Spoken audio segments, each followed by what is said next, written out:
Buenas noches, bienvenidos una madrugada más al Chupacabras, el programa de historia y misterio emitido desde Onda Polígono Toledo, vuestra radio comunitaria.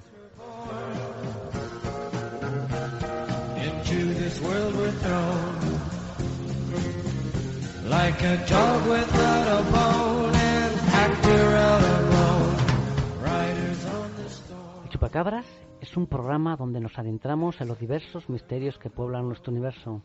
Analizaremos la actualidad del mundo del misterio, conoceremos la otra historia, narrando sucesos y personajes que han quedado relegados al olvido, alargando la vigilia de nuestros oyentes.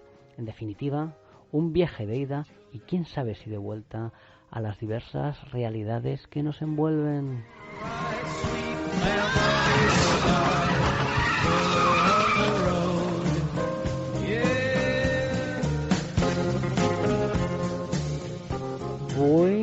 Bueno, una madrugada más aquí en la trinchera de la historia con Rubén Villamor y bueno, regresado de las estepas siberianas, tenemos al legado de Gengis Khan aquí en Toledo, el caballero Charlie. ¿Cuánto tiempo?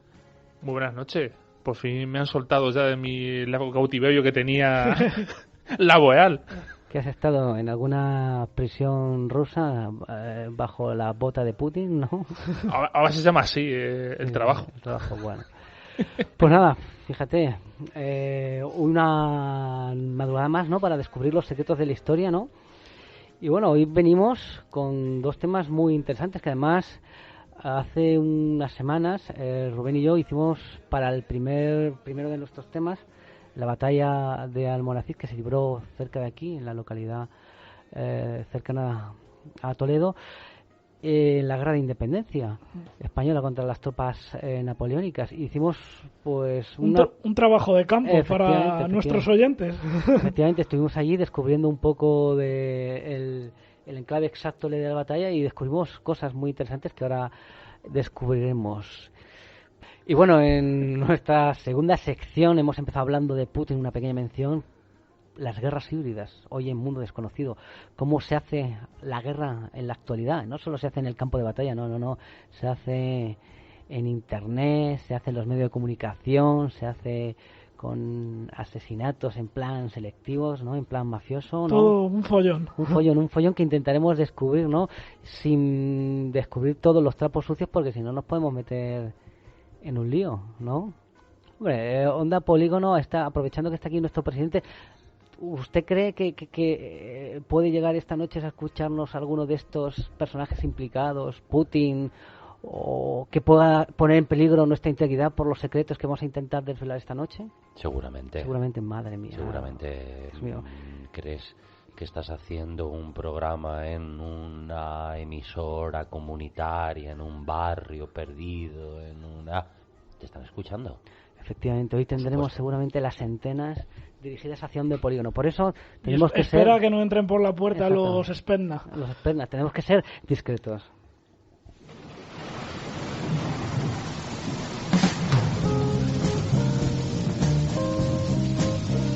Aquí, quien les habla, John Constantine. Antaño, pues, lo tengo que reconocer, espía de los servicios secretos de la KGB, reformado luego en servicios de inteligencia rusos y ahora infiltrado aquí en Onda Polígono como un ciudadano más. Pero bueno, que tratará esta noche, espero que no me echen polonio en el café, de descubrir, ¿no? Y que no se descabale mucho en el programa de esta noche del Chupacabras. Aquí con todos nuestros oyentes de Onda Polígono, pues, sin más dilación, aquí y ahora da comienzo el Chupacabras.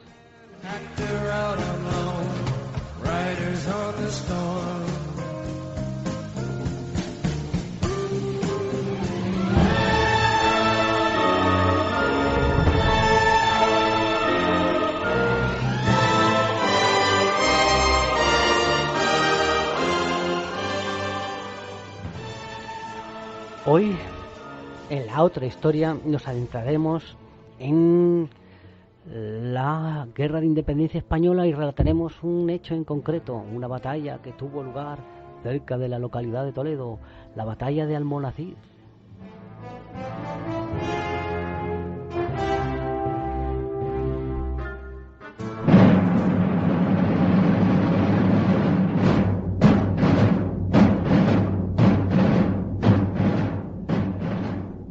Tras la entrada de las tropas francesas con la excusa de invadir Portugal, pues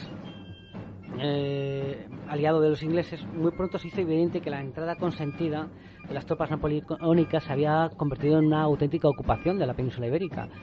Con las tropas del general Murat en Madrid, Napoleón llamó a Carlos IV y a su hijo Fernando VII a Bayona, en Francia, y les forzó a abdicar en su hermano José Bonaparte. Fueron las abdicaciones de Bayona, por las que los Borbones cedieron sus derechos a Napoleón. Tratando de atraerse a la opinión ilustrada, el nuevo monarca José I publicó el Estatuto de Bayona, carta otorgada que concedía algunos derechos más allá del absolutismo.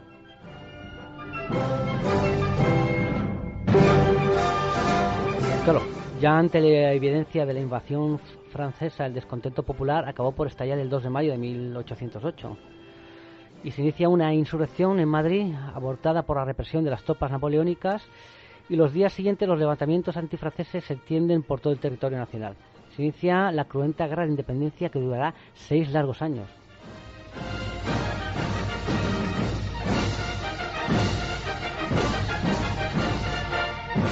Las juntas provinciales asumen la soberanía en nombre del rey ausente. En septiembre de 1808 las juntas provinciales se coordinaron y se constituyó la Junta Central Suprema. Tras el levantamiento general contra los invasores, las tropas españolas consiguieron rechazar a los invasores franceses, y tras la victoria de Bailén en julio de 1808 del general Castaños, se llegó incluso a recuperar la capital del reino, Madrid.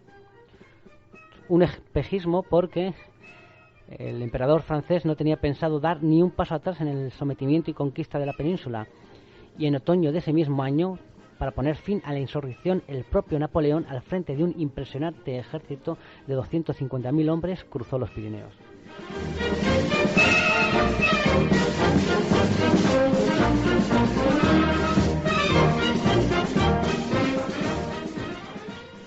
Bueno, Rubén, las tropas españolas, podríamos decir, se intentaron organizar de alguna manera y plantar cara a las tropas napoleónicas.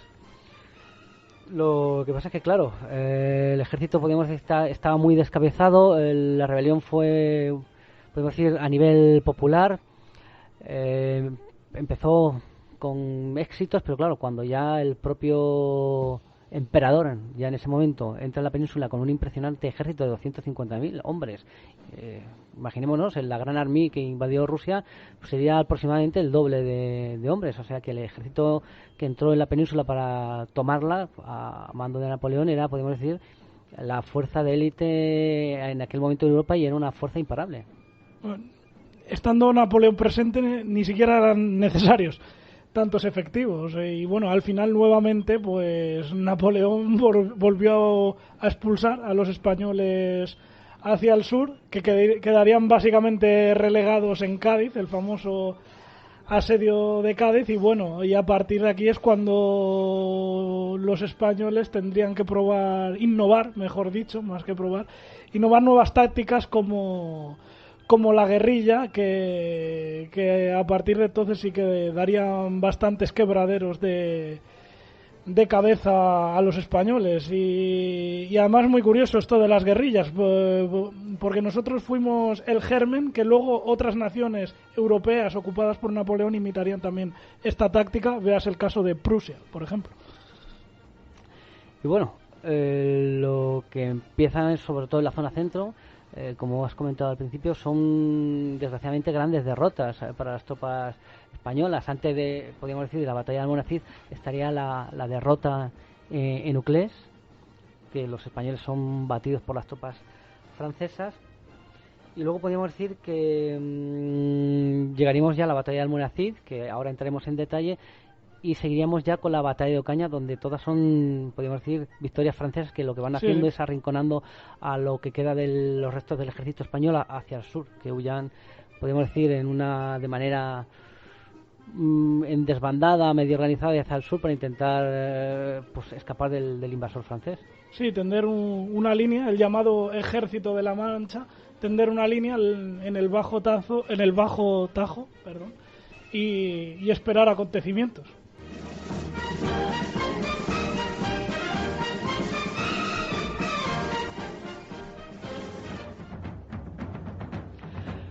Además, la guerra en la península, por mucho que los ingleses se quieran atribuir méritos que no tienen, la libramos prácticamente solos las tropas españolas. Los británicos y los portugueses estaban muy bien en sus bases portuguesas y únicamente podíamos decir que sacaban un poco la cabeza debajo de la tierra cuando eran las ocasiones propicias.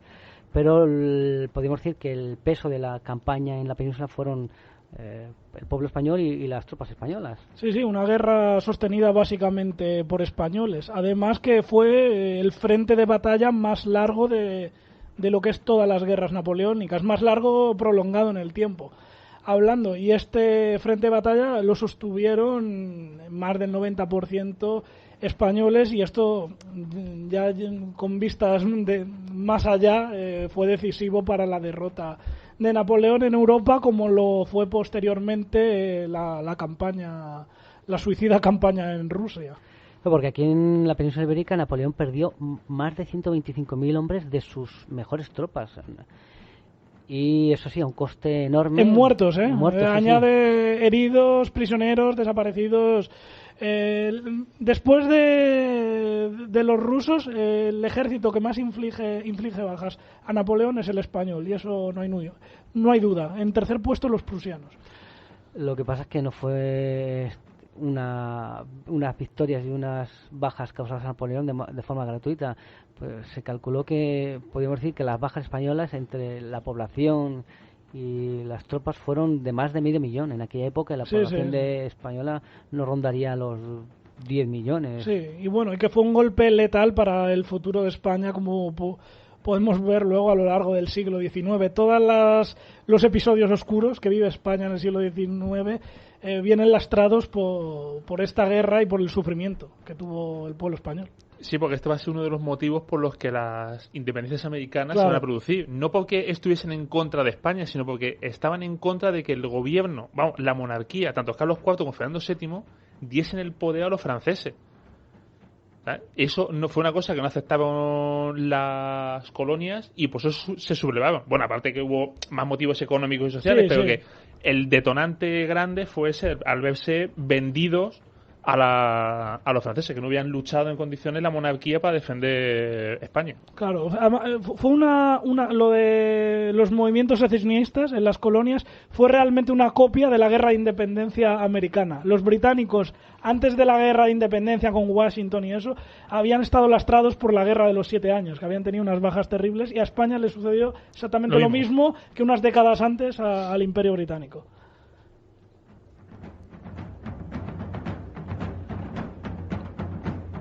Y bueno, Rubén, ahora nos vamos a entrar hay un montón de batallas decisivas, además muy importantes, que fueron minando la moral de las tropas y su eficacia y su número a lo largo de la península, pero nos vamos a entrar en esta batalla quizás un poco desconocida de la batalla de Almonacid, que es una localidad que está aquí al lado de Toledo, que además tiene su famoso castillo y que también estuvo inmerso en esa batalla, como pudimos ver en el terreno, que a día de hoy todavía se notan las mellas de la artillería francesa en las murallas del castillo. Sí, además algún agujero cilíndrico que ves que eso es un impacto de una bala de cañón, una bala de cañón esférica de la época.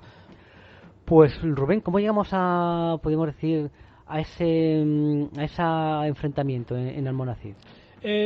Bueno, Almonacid realmente fue una batalla consecuencia de una ofensiva general mucho más amplia que tuvo lugar en lo que es el actual Castilla-La Mancha.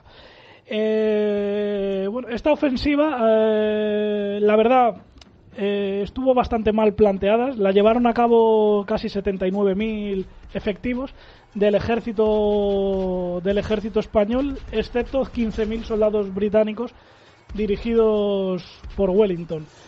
El objetivo era atraer a una parte del ejército francés en algún punto del Tajo, preferiblemente Toledo, desde donde estamos emitiendo ahora, y distraerlo para que otra ala de este ejército marchase hacia Madrid. Esto era imposible, pero bueno, yo desde mi punto de vista creo que era imposible tomar Madrid.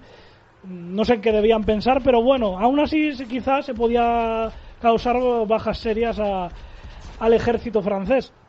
Y hay que decir que las fases iniciales tiene éxito, porque hay tres alas, una mandada por Venegas, que va a ser el general Xavier Venegas, que va a ser el protagonista de la batalla de Almonacid, que bueno, parte en dirección a Aranjuez.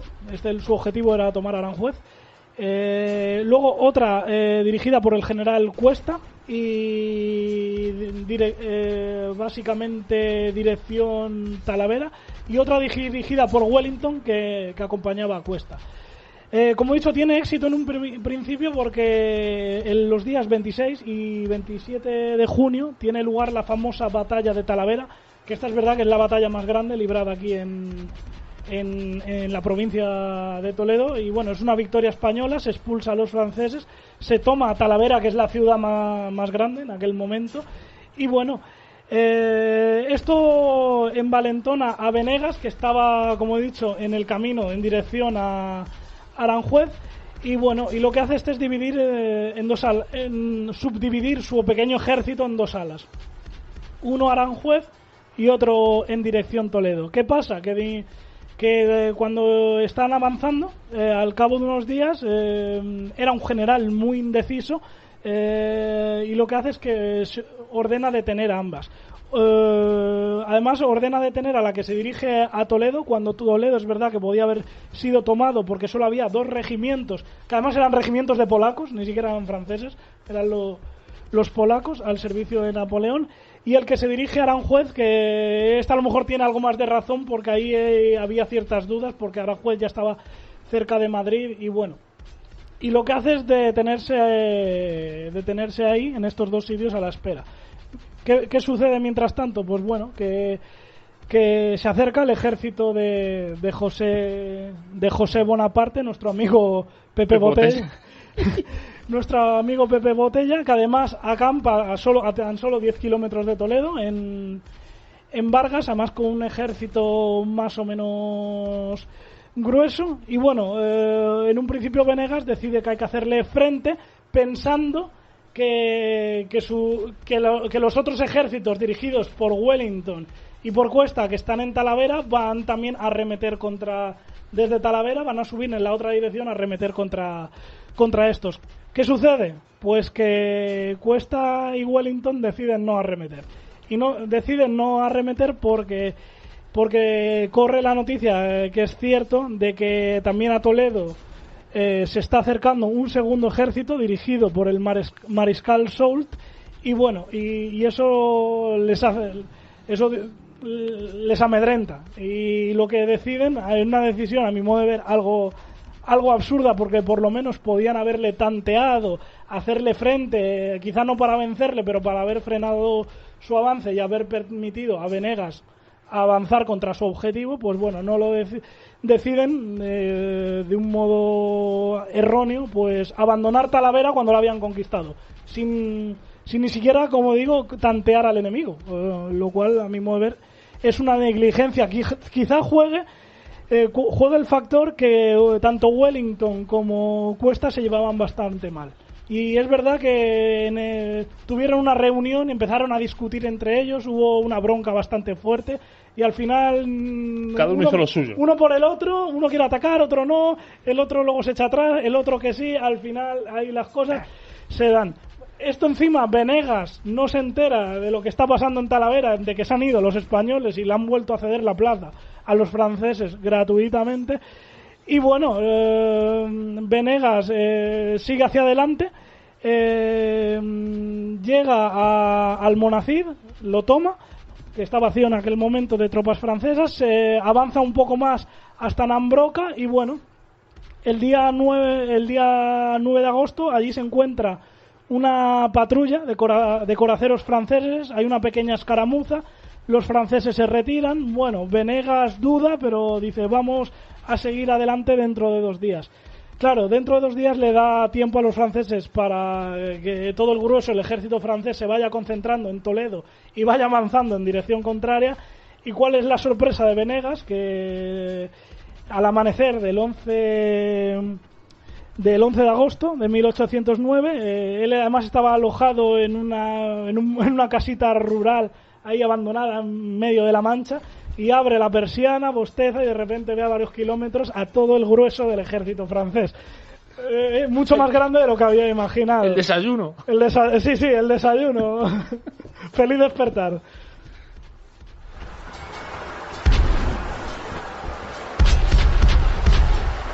Claro, y en ese momento ya no puede, podemos decir, evitar la batalla, pero tampoco se organiza bien en ese momento las tropas, cómo las distribuye.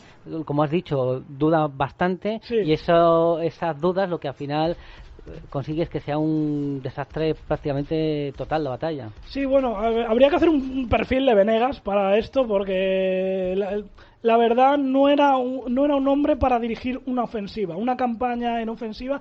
Era Venegas, si vemos su historial anterior, era un militar que solo se había distinguido en batallas planteadas a la defensiva. Bueno, había por ejemplo liderado asedios siempre defendiéndose en Argel, en Menorca, en la defensa de Ceuta, en guerras anteriores. También en la guerra del Rosellón contra la Francia revolucionaria también había dirigido la defensa de puestos de montaña en los Pirineos, pero de todas formas ya había un síntoma que al Estado Mayor español debía haberle alertado de no poner a Venegas al frente de una campaña ofensiva.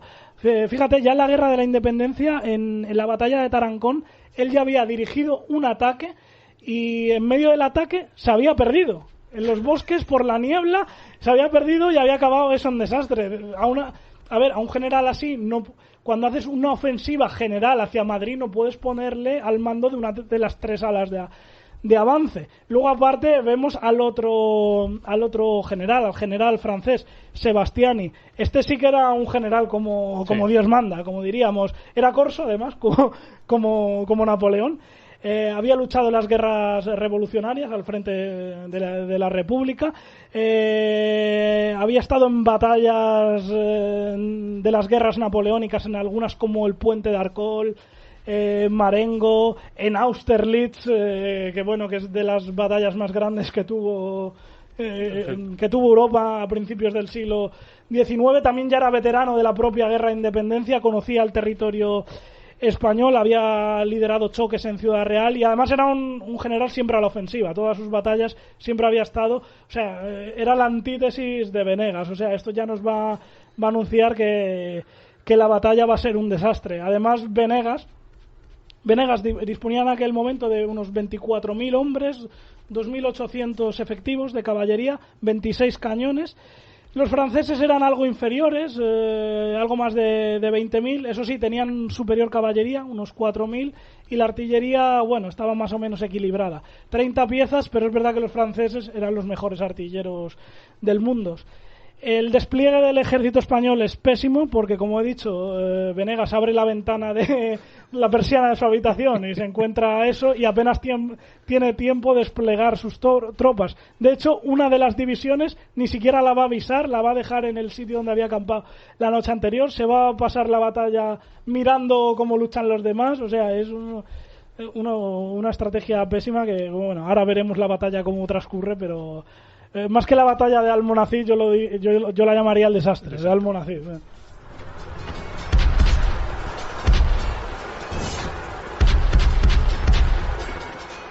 Para que nuestros oyentes se ubiquen, el escenario de la batalla estaría atravesado actualmente por la autovía de los Viñedos. Sí, la CM42. Podríamos decir que partiría en dos ese escenario, que podríamos decir que la primera parte de la batalla empezaría lo que es a los especie de pequeños montes que hay a mano derecha de la autovía, y luego se irían retrocediendo las tropas españolas hasta la zona del castillo. Claro. Y lo que has dicho, Rubén, que sobre todo los franceses eran muy buenos artilleros.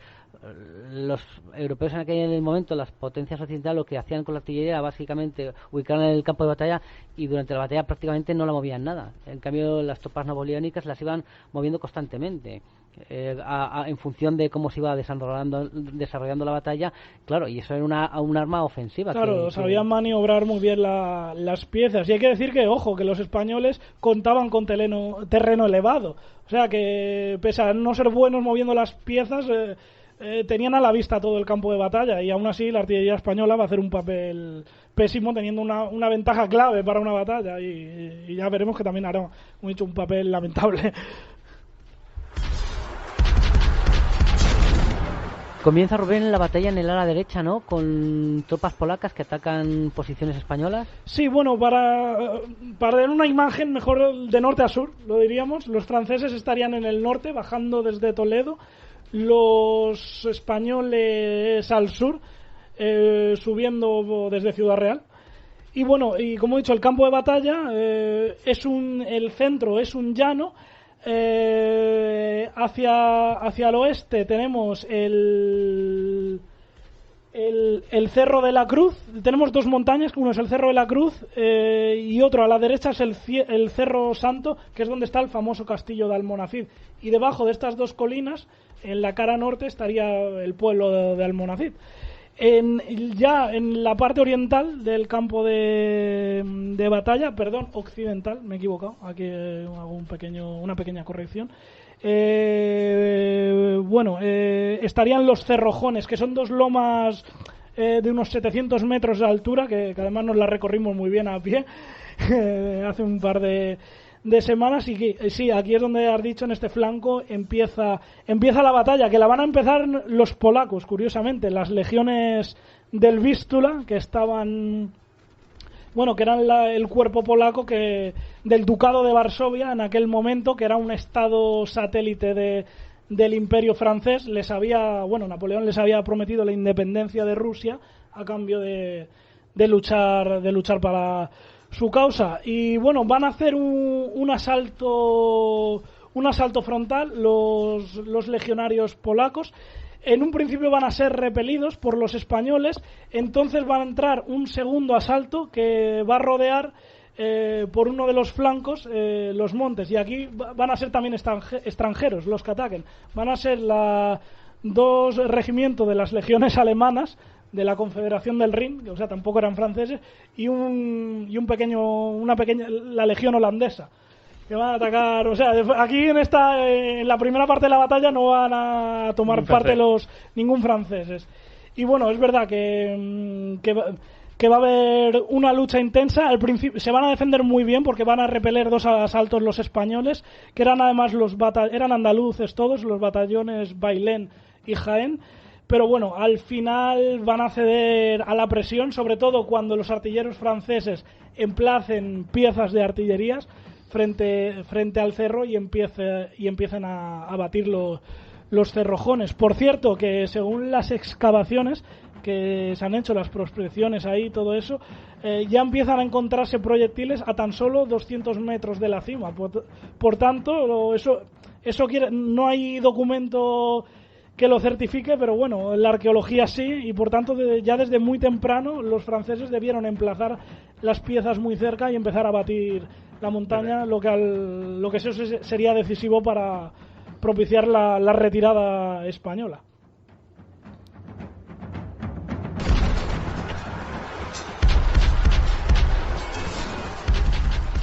Claro, las tropas españolas abandonan por ese machaque artillero tan certero y tan potente, y se retiran hacia lo que decimos, hacia lo que sería el castillo, ¿no? Sí, se retiran al llano, que es 1 kilómetro. Hablamos 1 kilómetro en verano de polvo arenoso, en agosto, en La Mancha, que es un horno, eso vamos a decirlo así. Y ahí, antes de llegar al castillo, van a pasarlo mal, porque la caballería francesa, los coraceros, les van a atacar. Hay que decir que la caballería española va a hacer muy buen papel, porque va a repeler varias cargas. Los franceses les van a quitar las piezas, luego las van a rescatar los españoles. Van a sufrir muchas bajas los españoles, pero sí, agotados, exhaustos y con muchos muertos atrás, van a alcanzar ya las lomas del Cerro de la Cruz. Allí no llegan a acantonarse las tropas en el castillo, pero en su camino de huida podríamos decir que el castillo se vuelve objetivo de los cañones franceses y, como vimos en nuestra pequeña ruta, en el castillo de Almonacid quedan vestigios de los impactos de cañones franceses en sus murallas. Sí, y bueno, empezaron a batirlo por una negligencia de Venegas, porque frente al... A ver, si baten el castillo es porque emplazaron los franceses piezas en escasos metros del pueblo, de Almonacid. ¿Y cómo sucede esto? Porque allí estaba la quinta división de infantería española, estaba al completo ahí. ¿Y qué hizo Venegas? Pues no avisarla. No le mandó órdenes a lo largo de casi una hora y se quedó inmóvil viendo cómo se había desarrollado la batalla de los Cerrojones que antes hemos explicado, y se quedó inmóvil ahí. ¿Y qué hicieron los franceses? La vieron inmóvil, pusieron piezas, empezaron a batir a una división inmóvil de brazos cruzados esperando a recibir órdenes, y claro, cada bola de cañón iba segando 7-8 españoles. Fue una masacre. Al final, por propia iniciativa, los españoles salieron corriendo, se refugiaron en el pueblo, pero bueno, se refugiaron en el pueblo para esconderse de la lluvia de balas, y acabaron subiendo el cerro al castillo y bajando por el lado contrario. Claro, los franceses solo tuvieron que mover las piezas al pueblo y empezar a batir el castillo, que a día de hoy se ven ahí los impactos. Pero esto es una negligencia de Venegas inexplicable que no me entra en la cabeza.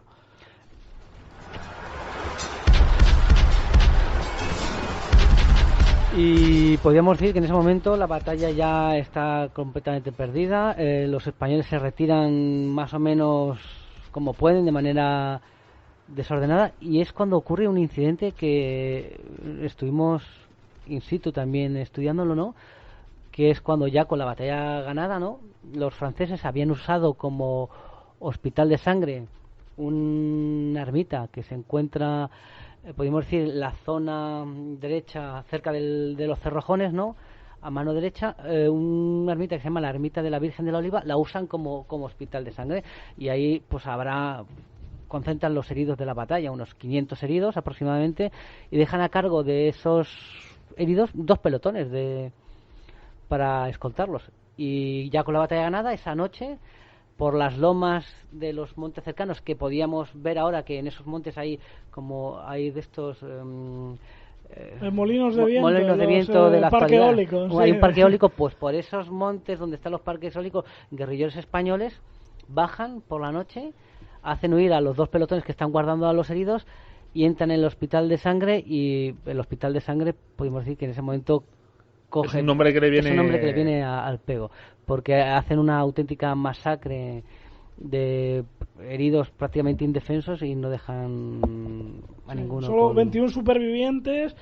No se sabe el número de víctimas, de 200 a 500, las fuentes hay varias, pero bueno, hablamos de una matanza en toda regla.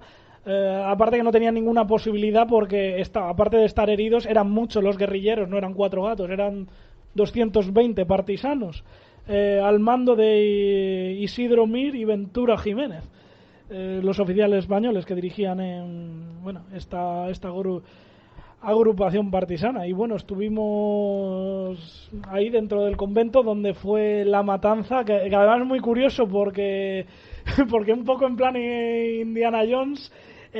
Había allí un banco abandonado, nosotros tenía un arcón, lo abrimos y había una inscripción que ponía 1808, es decir, que ese banco era de un año antes de producirse la matanza. Por tanto, si aplicáramos esto, la luz esta que tiene la policía, ahora no me acuerdo el nombre, esa luz ultravioleta, la luz ultravioleta para la sangre, ahí encontraríamos seguro la sangre de algún francés o algún polaco ahí. Sí, y además es curioso porque actualmente la congregación religiosa que está en la ermita de la Virgen de la Oliva, la mitad de las religiosas que están allí son francesas. Qué curioso. Sí, de verdad, cuando estuvimos estuvimos allí, y la visita es cuando empezaron a hablarnos con acento francés, dijimos, Dios mío, esto es coincidencia. ¿Dónde estamos otra vez? Estas sincronicidades que tiene la vida. tan increíbles. Por cierto, podemos mandar un saludo a la hermana María Elizabeth, que nos hizo de guía nos hizo de anfitriona en ese comento, que además por la Ermita de la Oliva. La Ermita de la Oliva, que tiene una historia impresionante, que se nos queda corta para este programa, porque el origen de la Ermita de la Oliva es por una aparición mariana que tiene lugar en ese sitio. Podríamos decir, es un enclave mágico y un enclave histórico que yo creo que se merece una sección de la otra historia en otro programa, porque no merece la pena tocarlo así de resfilón sin poder adentrarnos, pero la historia de esa ermita es un lugar que yo sentimos ahí cierta magia. Y bueno, ya para terminar, quiero comentar pues de estas cosas curiosas. Hombre, está claro que el odio que sentía el pueblo español por el invasor francés está justificado. Nunca está justificado hechos de esta... Sí, claro, nunca está justificado. De esta índole, pero por ejemplo, hoy me he traído aquí las 82 láminas de los desastres de la guerra de Goya, y ya se puede ver auténticas atrocidades que Goya en ese momento él vivió de lleno la gran independencia, podríamos decir como un corresponsal, no con su cámara de fotos, pero sí con su talento, que luego todo lo que veía los plasmó en estos grabados. Y en estos grabados se ven tropas francesas violando mujeres, tropas francesas asesinando, tropas francesas mutilando cadáveres, tropas francesas matando a religiosos, tropas francesas saqueando iglesias. O sea, el odio que tenía el pueblo español a este invasor francés era tremendo. Que luego, de hecho, hay una historia también que ahora nos contará Charlie, que no era solo que fusilasen a los que ellos que veían que podían haber estado implicados en cualquier historia, sino que luego deportaron a un montón de españoles al norte de Francia, por la zona de Bélgica. O sea, que fue una auténtica barbaridad lo que hicieron las tropas francesas aquí. Fue una guerra salvaje, fue una guerra que en Europa, las guerras napoleónicas se extendieron por toda Europa, pero yo sí tengo que decir 3 lugares violentos: España, Rusia y Prusia, es donde... Pero sobre todo Rusia y España es donde la violencia llegó a límites extremos. Uh-huh. Y Charlie, lo que nos hemos comentado por ejemplo, hay una pequeña historia que nos querías comentar de uno de esos exiliados obligatorios que deportaban, no exiliados sino deportados, prisioneros españoles, oficiales y soldados, que para quitárselos de encima, porque ya las cárceles españolas estaban hasta arriba, pues los deportaban hacia la zona de Bélgica, donde allí les hacían hacer trabajos forzados. Sí, trabajos como si fuese un... Vamos, no se podía hablar de concentración, pero sí una especie de reclusión donde tú trabajabas de manera forzosa y allí te tenían.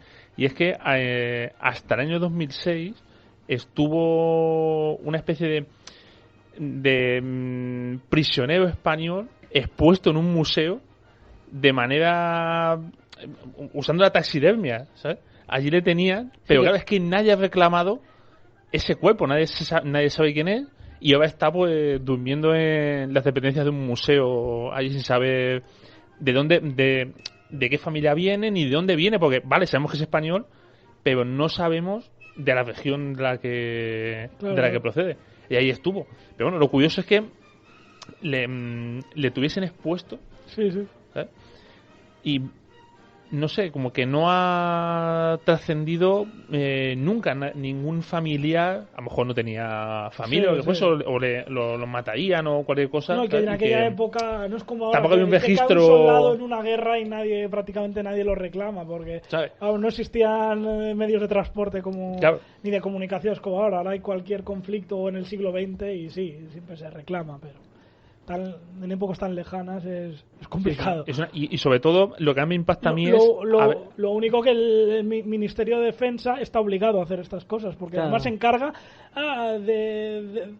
hasta de soldados de antes de que España existiera como tal.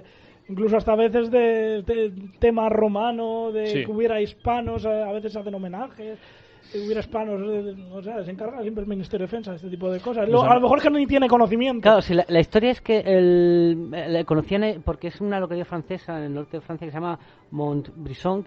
De hecho, esta especie de momia embalsamada le llamaban en español de Montbrison, y podemos decir, no hay un origen cierto, pero siempre podríamos decir, por transmisión oral, se decía que este era uno de esos numerosos prisioneros españoles que fueron trasladados a esa zona y que luego pues se quedó allí porque a lo mejor su familia había fallecido durante la guerra o porque no tenía nada mejor que hacer que quedarse allí, y falleció allí y no tuvo otra feliz idea que una especie de noble que vivía allí, que luego es donde se ha hecho este museo, en la casa de este señor, que pues cuando falleció este hombre, pues lo cogió, y este señor, este noble, el Jean-Baptiste de Aulard, un rico de la localidad, pues lo tenía trabajando, y cuando este hombre murió, pues no tuvo otra cosa que felicidad que momificarlo, no claro, sé. Eso es a mí lo que me impacta. Claro, es decir, imagínate, o sea, que hubiese españoles desperdigados por Europa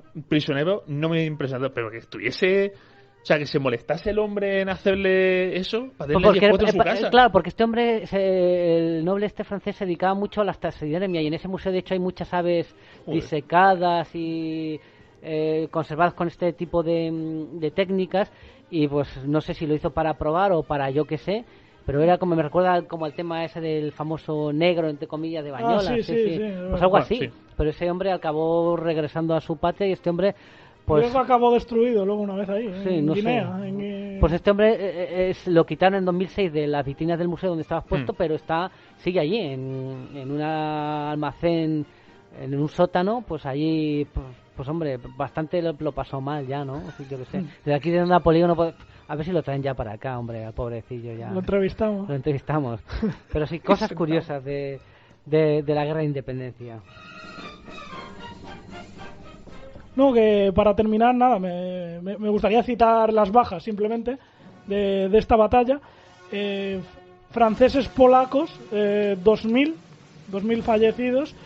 Españoles entre 3.000 y 4.000, pero bueno, quizá fueron más, porque justo antes de la batalla, el día antes en Almonacid, tanto los soldados como los caballos consumieron todo el agua del pueblo, y en la batalla estaban sedientos todos sin agua. Claro, esto al emprender la retirada por la Mancha con 40 grados de temperatura, el polvo de aquí de la zona, pues debieron caer hasta Ciudad Real a centenares por ser. O sea, realmente hablamos de un desastre sin paliativos en la historia militar española.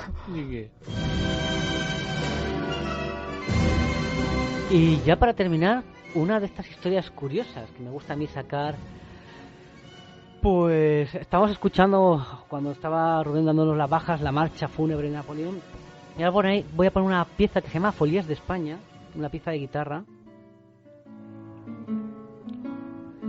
Esta pieza de guitarra la escribió François de Fossat, que era un guitarrista francés, compositor militar, nacido en Perpiñán en 1775, y gran amigo del maestro español de la guitarra de la época, Dionisio Aguado. Pues este militar francés, en los 2 primeros años de la Guerra de Independencia, combatió junto a las tropas españolas, porque según explicaba, él quería luchar contra las pérfidas maquinaciones de Bonaparte, y por eso él se había alistado en el ejército del general Cuesta, con la misión en principio de instruir a los reclutas, y ejerció esas funciones como sargento mayor durante más de un año. Luego se alistó en el 2º batallón de Jaén hasta su captura de este batallón en Granada a finales de 1810. Tras la derrota española en Uclés, combatió junto a su unidad en el ejército de la Mancha bajo las órdenes del general Venegas. Es curioso, como ha dicho antes Rubén, que a pesar de la derrota, que ya se veía ahí pues que este hombre no tenía muchas luces de general ofensivo, por lo menos, pues el general Venegas siguió siendo general, y aunque dio muestras en esta batalla de una gran incapacidad técnica. Pues François de Fossat, bajo el mando de general Venegas, luchó en la batalla de Almonacid, donde fue herido el 11 de agosto de 1809. Los restos del ejército español se reunirían durante la terrible batalla de Ocaña, donde el ejército centro esta vez estaba al mando también de otro lamentable general, el general Areizaga, el cual es despedazado por el mariscal francés Soult. En esa batalla también Francis de Fossat fue herido por segunda vez. En este caso fue herido por un sable de un soldado de un soldado de caballería francés. Pues es curioso porque en la retirada, ¿no?, este militar y guitarrista y compositor pues acaba llegando a la ciudad de La Coralina, a 150 kilómetros de Granada, y ahí se está recuperando cuando le hacen prisionero.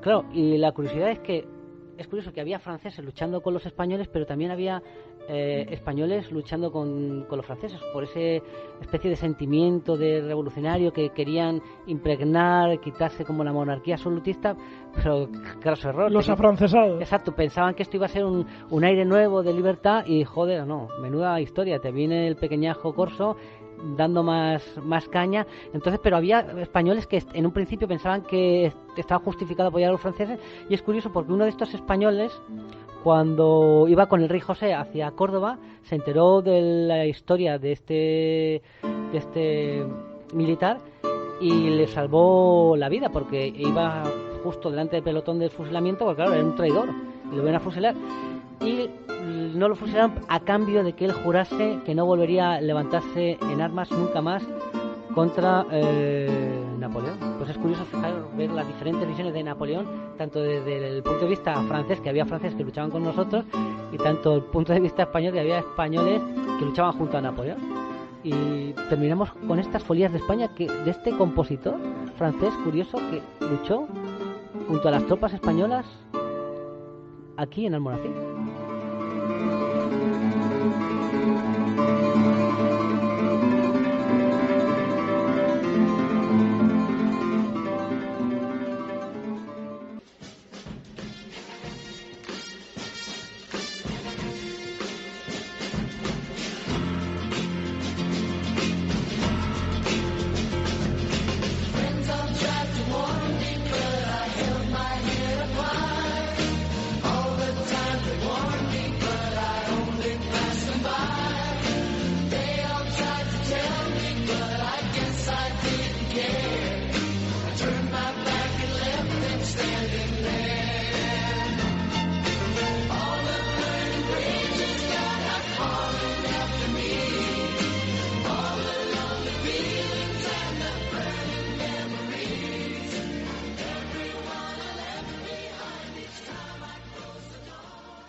Hoy, en la sección Mundo Desconocido, la guerra híbrida.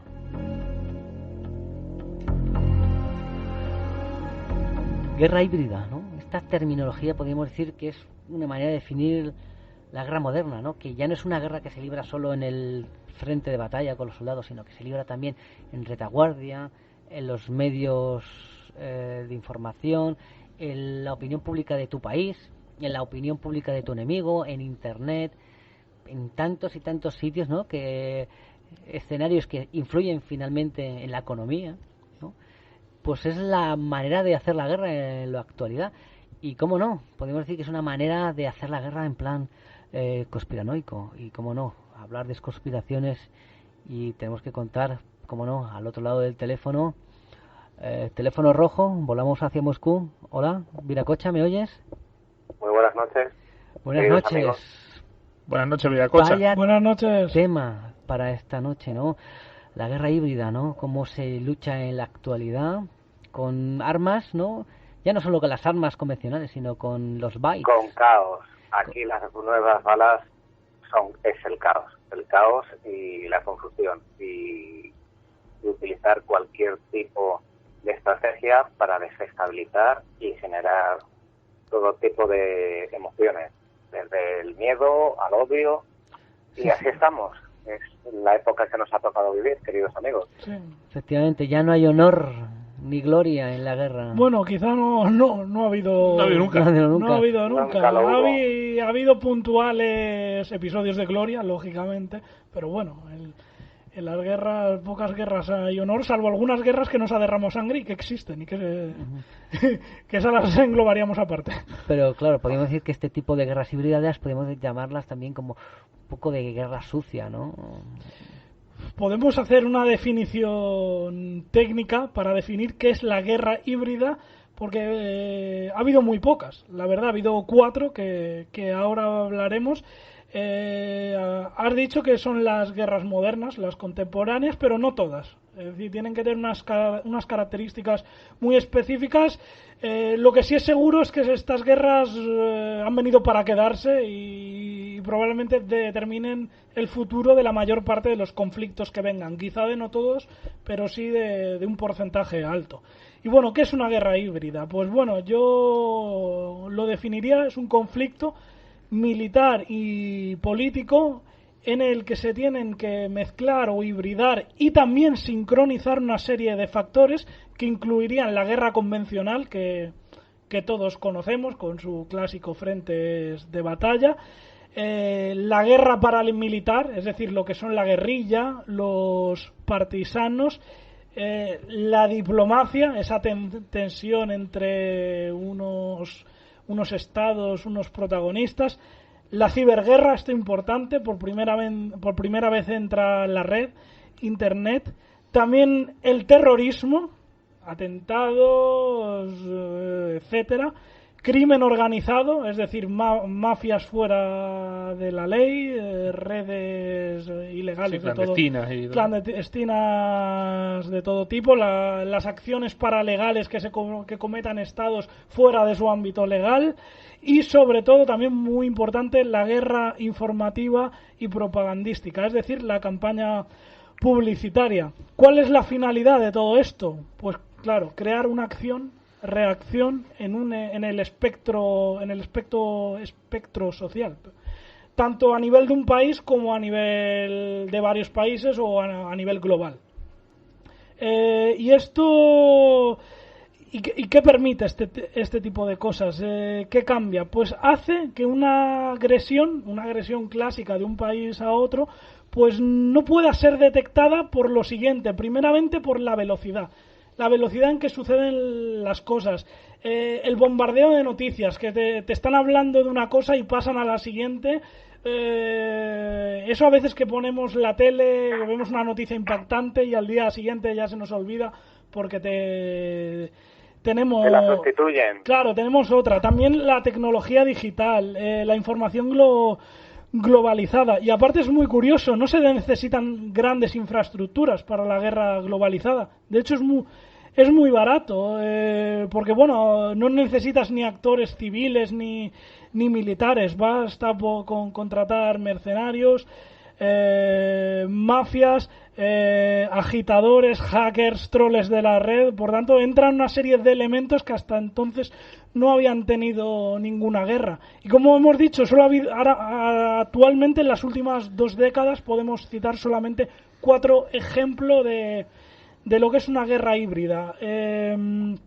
Una sería la guerra del Líbano, otra sería la guerra de Osetia del Sur, la otra sería la guerra de Ucrania, actualmente en marcha, y otra sería la guerra de Siria, al norte de Irak, actualmente en marcha.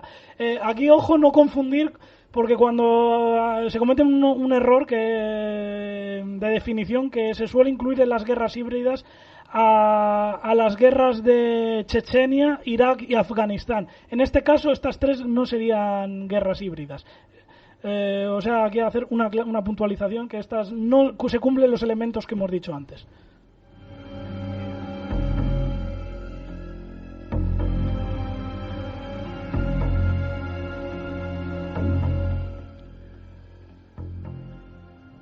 En estas 4 conflictos armados que has relatado, la primera de todas, podríamos decir entonces que es la guerra del Líbano.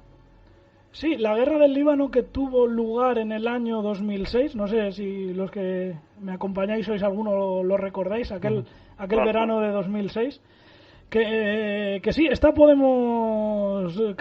se la califica como la primera guerra híbrida de la historia, y bueno, es tal como se desarrolló este conflicto. Todo sucedió porque la milicia, que está considerada como grupo terrorista, que es Hezbollah, pues bueno, secuestró 2 soldados del ejército israelí. Los israelíes pusieron una operación de fuerzas especiales de rescate que salió mal, hubo bajas en los 2 mandos y bueno, Israel se enfadó por este fracaso que había sido suyo, porque bueno, plantearon la operación muy mal para rescatar a estos 2 soldados y bueno, inició una campaña de ataques contra el sur del Líbano pues para destruir las bases de Hezbollah. Los israelíes plantearon este conflicto como una guerra convencional. Hay que decir que Hezbollah tenía solamente 3.000 efectivos que ni siquiera eran soldados, eran milicianos, mientras que el ejército israelí, como lo planteó esto como una guerra convencional, pues reunió 30.000 soldados, helicópteros, aviación, además tanques de última generación, los Merkava, movilizó a la flota en el mar Mediterráneo. Pero claro, no iba a ser una guerra convencional, porque el servicio de información israelí, el Mossad, que normalmente goza de muy alto prestigio, de fama, pues la verdad tenía una información pésima, o sea, sobre lo que iba a encontrar al sur del Líbano. Y bueno, cuando entró el ejército israelí en el Líbano, pues bueno, se encontraron con un entorno natural cargado de fortificaciones que los milicianos libaneses habían estado preparando durante 6 años previos. O sea, aquí ya tenemos guerra convencional y guerra de guerrillas. O sea, habían estado preparando, esto no tenían ni idea el ejército israelí. En cuanto entró en este escenario, pues bueno, sufrió una serie de emboscadas, primero en entornos naturales, pero bueno, también en las ciudades. La gente, los libaneses se movilizaron, no por simpatías hacia la milicia Hezbollah, lógicamente porque se vieron invadidos por un país extranjero, los propios libaneses, y empezaron a emboscar también las ciudades. Hubo también guerra terrorista, los típicos atentados, y bueno, y aquí entró por primera vez podemos decir los SMS, los móviles, que esto no lo esperaba el ejército israelí, porque los milicianos de Hezbollah se movían en grupos de 15 o 20 hombres que todos estaban sincronizados por teléfonos móviles encriptados, por los antiguos SMS que todos tecleábamos ahí, que tratábamos un huevo, no es como ahora que con el WhatsApp, con el WhatsApp y todo esto. Y claro, el servicio secreto israelí, bueno, ni por asomo habían pensado que Hezbollah tenía esta clase de tecnología en aquel momento, por tanto, iban a ciegas. Claro, sufrieron muchas emboscadas, bajas, además de ser los invadidos. Fijaos una cosa, que Hezbollah se pudo permitir el lujo de atacar el territorio israelí, porque tenía emplazamientos ocultos con piezas de artillería. Llegaron a disparar 1.900 proyectiles contra Galilea. Llegaron a lanzar cohetes, algunos llegaron a la ciudad de Haifa y algunos se infiltraron casi 30 kilómetros dentro del territorio israelí. Y ya lo que es sorprendente, llegaron a dañar en el mar Mediterráneo a una corbeta israelí. Esto para un grupo miliciano, hombre, un ejército de línea te lo puede hacer, pero no una milicia. Sí, por tanto, estaban mucho más preparados de lo que informativo, más que... Claro, y ahora es lo que convierte esto en una guerra híbrida, finalmente, es la parte informativa. Hezbollah supo distribuir desde el primer momento imágenes por internet, utilizó la red con sus hackers, sus expertos en informática, pues bueno, difundió en imágenes civiles muertos en los bombardeos israelíes, muchas exageradas, hay que decir, pero esto calaron primero en la prensa del Líbano y luego la prensa internacional. Claro, esto causó una indignación. Una indignación en todo el mundo. Yo en aquel momento, fijaos, en aquel verano, yo tenía 19 años y estaba en Inglaterra, estaba en Cambridge en aquel momento, estudiando inglés y bueno, recuerdo cerca del Trinity College, bueno, pancartas y la gente manifestando. De hecho, tengo una foto en en una pancarta, una foto un poco extraña, porque yo curiosamente iba vestido con una camiseta del ejército español en aquel momento, pero de camuflaje y con la bandera de España, pero bueno, un poco raro, en esa manifestación no pintaba mucho, pero bueno, iba vestido así en aquel momento. Y bueno, ahora yendo al tema, una cosa de lo que sorprende, aparte de la indignación de las protestas, la Unión Europea protestó contra Israel, incluso hasta Estados Unidos por primera vez se mostró receloso de lo que estaba pasando, y esto lo que me llama a mí la atención es la actitud del pueblo libanés. El pueblo libanés, es verdad que lógicamente un amplio sector simpatiza con Hezbollah, pero otro sector no. Y además que el Líbano es un país que está dividido en dos grandes religiones. Está el 50% son musulmanes y el otro 50% son cristianos. Y una cosa curiosa es que tanto musulmanes como cristianos hicieron piña contra lo que consideraron una agresión de los israelíes, de los judíos en este caso, contra su patria. O sea, convirtieron eso en una causa patriótica de liberación nacional. Y bueno, las presiones y también, ojo, las derrotas en el campo de batalla obligaron a Israel a parar, y de forma unilateral el primer ministro Ehud Barak, pues bueno, replegó al ejército de israelí del sur del Líbano, volvió a su patria, y fue una victoria que fue celebrada en el Líbano por todo lo alto. Esto digo que es lo nunca visto, porque Israel ha estado en un montón de guerra contra los países vecinos, además contra países, porque el Líbano es un micropaís, es un país muy pequeñito. Ha estado en guerra varias veces contra Siria, contra Irak, contra Egipto, que Egipto es toda una potencia, contra Jordania, contra toda la Liga Árabe, que enviaron tropas de Arabia Saudí, de los países norteafricanos. Los ha vencido a todos y no fue capaz de vencer a un minúsculo país como el Líbano, que bueno, se tuvo que retirar, como he dicho, primero por la presión de la propaganda en prensa, en la televisión, en internet, y segundo por las derrotas en las emboscadas. De hecho, otra de las cosas curiosas es que voy a hacer un listado de bajas, y los militares libaneses y Hezbollah sufren 60 muertos en esta guerra. Los israelíes sufren, los soldados, 165 muertos. Es la primera vez en la historia de Israel que se enfrasca en una guerra, que encima pierde y que encima sus bajas son mayores que las de su oponente, cosa que no había pasado. Había estado, por ejemplo, en la guerra de los 6 días, que luchó contra todo el mundo árabe, y bueno, apenas tuvo bajas Israel y el resto del mundo árabe, bueno, a millares. O sea, en cambio, aquí fue una cosa sorprendente. Claro que las guerras anteriores eran guerras convencionales. Claro. Cual estaban preparados. Claro, aquí no, es la primera vez que no estaba preparado Israel, claro.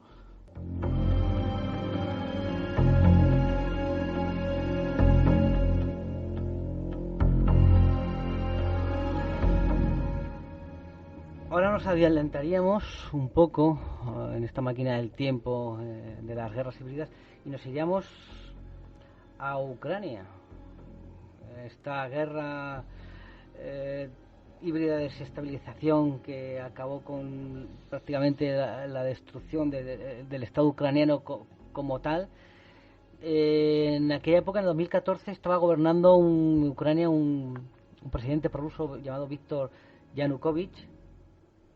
Este decidió no firmar un acuerdo pues, de asociación comercial con la Unión Europea, claro, porque era un presidente podríamos decir prorruso, pero claro, esto provocó un montón de protestas en la calle, y claro, Ucrania es un país, podríamos decir, estratégicamente, tanto a nivel económico como a nivel estratégico, porque por ejemplo hay una gran zona industrial en el sureste de Ucrania, y la estructura de gas que atraviesa el país, sobre todo el gas ruso, tiene que pasar por Ucrania para llegar luego a la Unión Europea. O sea que estratégicamente energético, por decirlo de alguna manera. Entonces empezaron a haber muchas manifestaciones pro Unión Europea contra el gobierno de Yanukovych, Y hubo un incidente el 20 de febrero de 2014, ¿os acordáis que una manifestación empezaron a disparar francotiradores, ¿no? Que nadie sabe exactamente quién eran esos francotiradores y llegaron, mataron a unos 50 manifestantes. Entonces, claro, esto provocó la caída del gobierno de Yanukovych, ¿no? Y finalmente lo que provocó también fue una intervención rusa para proteger según ellos, sus intereses y sobre todo a la población de habla rusa que estaba en la zona de Crimea y en las zonas industriales, que curioso que son zonas súper estratégicas, pues al final acabó habiendo una intervención rusa. Y además en ese momento también ganó la campaña de las televisiones, porque todas las televisiones que había en la zona, podemos decir que eran televisiones prorrusas, y luego encima el Kremlin hizo su campaña televisiva a través de Russia Today, que es un canal de televisión que es el más visitado del mundo. Es curioso, de hecho, hablando antes del programa, pues tenemos aquí a dos televidentes de Russia Today, nuestro amigo Charlie y nuestro amigo Rubén. Están enganchados a es un canal de información pero muy bueno, Veraz y actualizada. Cuidado con lo que decís, que llamo a los Spenda, Pues claro, todo esto al final provocó que Rusia, con la excusa de que Ucrania era un estado que no podía asegurar la integridad de sus fronteras ni la de sus ciudadanos, pues intervino en las zonas que le interesó. Ocupó Crimea con tropas Spetsnaz, y las zonas, podemos decir, prorrusas, alentó a la insurrección, que las tropas paramilitares ocupasen los edificios gubernamentales del gobierno ucraniano.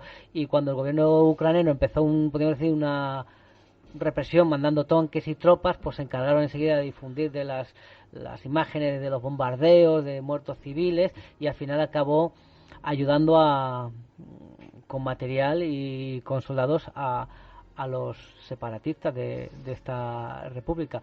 Y dentro podríamos decir, de esta guerra, hay un incidente que es muy curioso, que es el derribo de famoso avión con destino iba de Amsterdam a Kuala Lumpur, cuando de repente ese avión, sin venir a cuento, es derribado por un misil. Claro, los dos contendientes, unos decían que habían sido los ucranianos, otros habían dicho que los prorrusos, y al final se demostró, tras una investigación, que fue un misil no ni de uno ni del otro, sino un misil ruso, un misil SS-17, el que derribó a ese avión. Lo que pasa es que la prensa rusa enseguida se encargó pues de ni dar veracidad a esa versión, sino directamente embarullarlo todo con un montón de informaciones, de noticias, de contranoticias, de versiones y de mentiras, que al final la opinión pública rusa no sabía si el que había derribado el avión era Spinette o era el gobierno ucraniano, porque dieron tantas versiones que al final pues lo que hicieron es pues diluirlo en el ruido. Exacto, diluirlo en el ruido, dar tantas versiones que al final uno no sabía qué versión era la más correcta. De hecho, también los rusos lo que hicieron fue una guerra, una ciberguerra contra Ucrania, usando pues hackers que se encargaron de hackear las webs del gobierno, de los proeuropeos. Y claro, podríamos decir que esto, desde mi punto de vista, podríamos decir que Putin es, podríamos decir, el más avanzado en este sentido de esta visión de la guerra híbrida. ¿Por qué? Ojo, también Estados Unidos. Sí. Esta guerra híbrida es muy interesante, la de Ucrania, porque aquí utilizan este tipo de guerra los dos agentes. Antes en el Líbano hemos dicho que quien pone en práctica la guerra híbrida realmente eso es Hezbollah, los libaneses, cosa que los israelíes en ningún momento del conflicto, porque es algo nuevo para ellos. En cambio aquí, en la guerra Ucrania, sí que utilizan ambos. Porque ¿quién arma las milicias también ucranianas? Es verdad que juega sucio Rusia en el tema de Internet, agencia de noticias, pero Estados Unidos y la Unión Europea con el gobierno ucraniano pro-occidental hace exactamente lo mismo. De hecho, si podemos hablar de ciertas falsas banderas en el caso de los prorrusos, también en el caso de los prooccidentales suceden por igual en este conflicto. Es verdad que doy la razón a Konstantin de que Putin lo sabe manejar mucho mejor. Claro, en este caso la guerra que están haciendo en la Unión Europea es, podemos decir, no le vas a enseñar gramática al inventor de la gramática, que en este caso es Putin. Putin es un agente de la KGB, ex agente de la KGB, que luego fue jefe de los servicios de inteligencia de la Federación Rusa, y es un maestro en el arte de la conspiración y en todas las artes. Entonces, de hecho, está en esta guerra a nivel global de desestabilización y ser, podríamos decir, la voz cantante Rusia, hay indicios de que los servicios secretos rusos participaron en las elecciones americanas podemos decir, a través de campañas en Internet, podemos decir, beneficiar a Trump, porque Trump es un presidente que es, podemos decir, proteccionista, que él no es partidario de como suele hacer Estados Unidos siempre, de una expansión económica, una política una expansión social, a nivel mundial. No, él se encierra, quiere construir su muro que limite México, podemos decir proteccionista, poner aranceles, tal, dejar que la política a nivel internacional que la lleve otros, que eso cuesta dinero. Entonces, claro, esa elección de Trump podríamos decir que beneficia estratégicamente a Rusia. También desestabilizar a la Unión Europea. Por ejemplo, el tema de Cataluña. Hay indicios de que hay agentes rusos cuando el 1 de octubre aquí en Cataluña. De hecho, hay una investigación abierta por la Audiencia Nacional, por el juez García Castellón, en la que se implican los servicios secretos rusos que participaron en el proceso del 1 de octubre para, lógicamente, dañar a la Unión Europea. Si tú luego... No, y que desestabilizas un país de la OTAN que está en un punto estratégico clave como es el estrecho Gibraltar y la entrada al Mediterráneo. Claro, tú eso lo tienes agitando, gente reclamando con movimientos secesionistas, vamos, es el sueño. De hecho, hubo políticos catalanes que se llegaron a entrevistar con políticos del Kremlin que, podríamos decir, que ellos reconocían la anexión Rusia de Crimea si Rusia en un momento dado reconocía la independencia de Cataluña, que claro, Rusia haría lo que fuese más conveniente para, si tuviese que reconocerla, reconocía, porque si eso desestabiliza a la Unión Europea, porque ya no es solo lo que he dicho es estratégicamente el lugar, sino luego también que luego hay movimientos nacionalistas en toda la Unión Europea. El Brexit es un ejemplo a seguir. Sí. Claro, esta más lo intentó en Grecia, cuando tuvo la crisis Grecia, que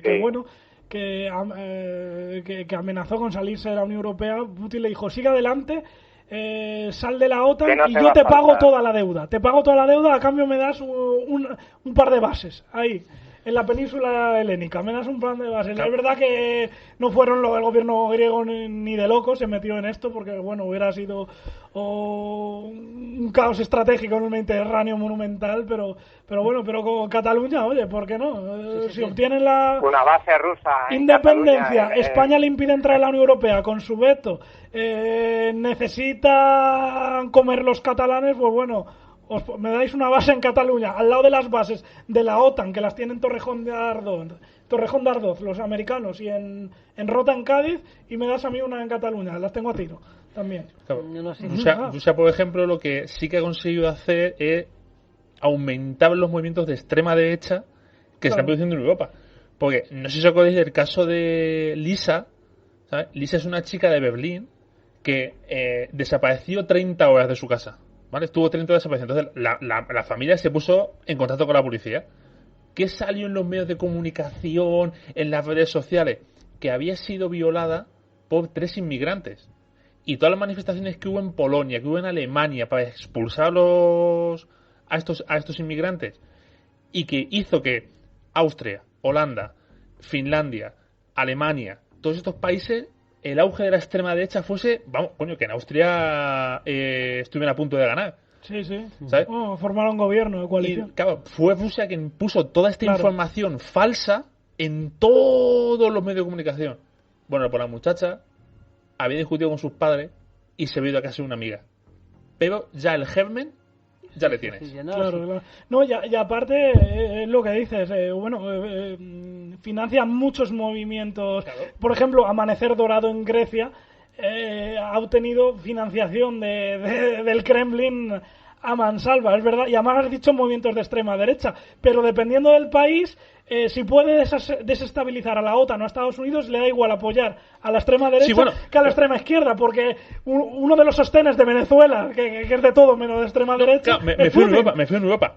Claro, en Europa sí, pero ojo, es que Estados Unidos y la Unión Europea también, porque yo pongo el ejemplo, Barack Obama, un presidente negro que llega al poder siempre con la propaganda del racismo, y en América que eso vende mucho, y al mismo tiempo estaba financiando el gobierno Obama a las milicias nazis de Ucrania para luchar contra los prorrusos en la zona del Rostov, las milicias de los banderos, unas milicias que existían desde los años 40, que fueron fundados por Stepan Bandera en la Segunda Guerra Mundial y todo eso, y que estaban ahí y que son antisemitas, son acusados de crímenes, y las estaba financiando un presidente negro de Estados Unidos. Claro, y un presidente y un país, Estados Unidos, que tiene mucho poder judío encima. Claro. O sea, que es que da igual, el caso es batir al enemigo, la ideología da lo mismo, o sea, es batir al enemigo. No, y además también batirlo en su campo, pero también es importante batir al enemigo en casa, porque por ejemplo Putin en ese aspecto es súper inteligente, porque tiene un partido, para que él no parezca como extremista, creó, a través de un político ruso que se llama Zhirinovsky, un partido más extremo que hace que Putin parezca moderado, ¿sabes? Entonces, este partido, podríamos decir que hace el trabajo sucio de Putin. De hecho, Zhirinovsky, cuando pasó todo el tema de Puigdemont, ofreció asilo político a Puigdemont en Rusia. O sea, que es todo, podríamos decir, una nube de humo que usa Putin para sus tejemanejes. De hecho, es curioso que cómo Putin controla la opinión pública de su país. De hecho, por ejemplo, en el caso de cuando Cataluña, a España salieron un montón de cadenas en Rusia, pues acusando al Estado español de usar la violencia deliberada, de ser un Estado represor, y todo con el fin de desacreditar a la democracia española y a las instituciones europeas, crear confusión y distraer a la atención de los ciudadanos rusos de sus problemas internos. Claro, porque es totalmente delirante que la Rusia de Putin hable de falta de democracia en una Rusia donde se ha vuelto habituales los asesinatos selectivos por parte supuestamente del AMPA, y además Rusia es un país donde se ha institucionalizado la xenofobia, dando cazo a los gays y lesbianas con la complicidad totalmente del gobierno. O sea, que hable el señor Putin de falta de democracia en la Unión Europea cuando él es, podríamos decir, el number one de falta de democracia, es curioso, pero controlando los medios de su país, esa imagen de demócrata y antidemócrata de la Unión Europea la ha forjado. Es curioso. Claro, yo no veo igual el conflicto híbrido que pueda dar Estados Unidos, España o Francia, a que lo puedan dar países como Rusia, China, Corea del Norte, que tienen un control absoluto sobre lo que se publica en todos los... ¿Sabes? Que son ellos mismos los que deciden qué se pone o qué no se pone. El conflicto híbrido puede tenerlo cualquiera, porque ya he dicho, el primero en hacerlo fue una milicia en el Líbano, ya ni siquiera el Estado libanés, sino una simple milicia. Es muy barato de hacer. Sí, pero me refiero al tema de propaganda, ¿sabes? Que no es igual. No es igual que lo haga el país o el mundo. Sí, pero me refiero que no es igual que lo haga el país o el mundo aquí en España, que no tiene tanto a que lo haga el principal periódico de China, que va a hablar siempre en condiciones de... O sea, que está mucho más controlado. Por cierto, un futuro conflicto híbrido va a ser Formosa. Formosa en China. Que, por cierto, pasa algo similar a todo lo que hemos estado diciendo. Porque la actual... Formosa ahora está muy parecido a lo de Cataluña, está en un proceso soberanista de esta presidenta nueva que tienen, que no sé a dónde va a llevar el territorio insular, porque oficialmente es China, se llama República Nacionalista de China.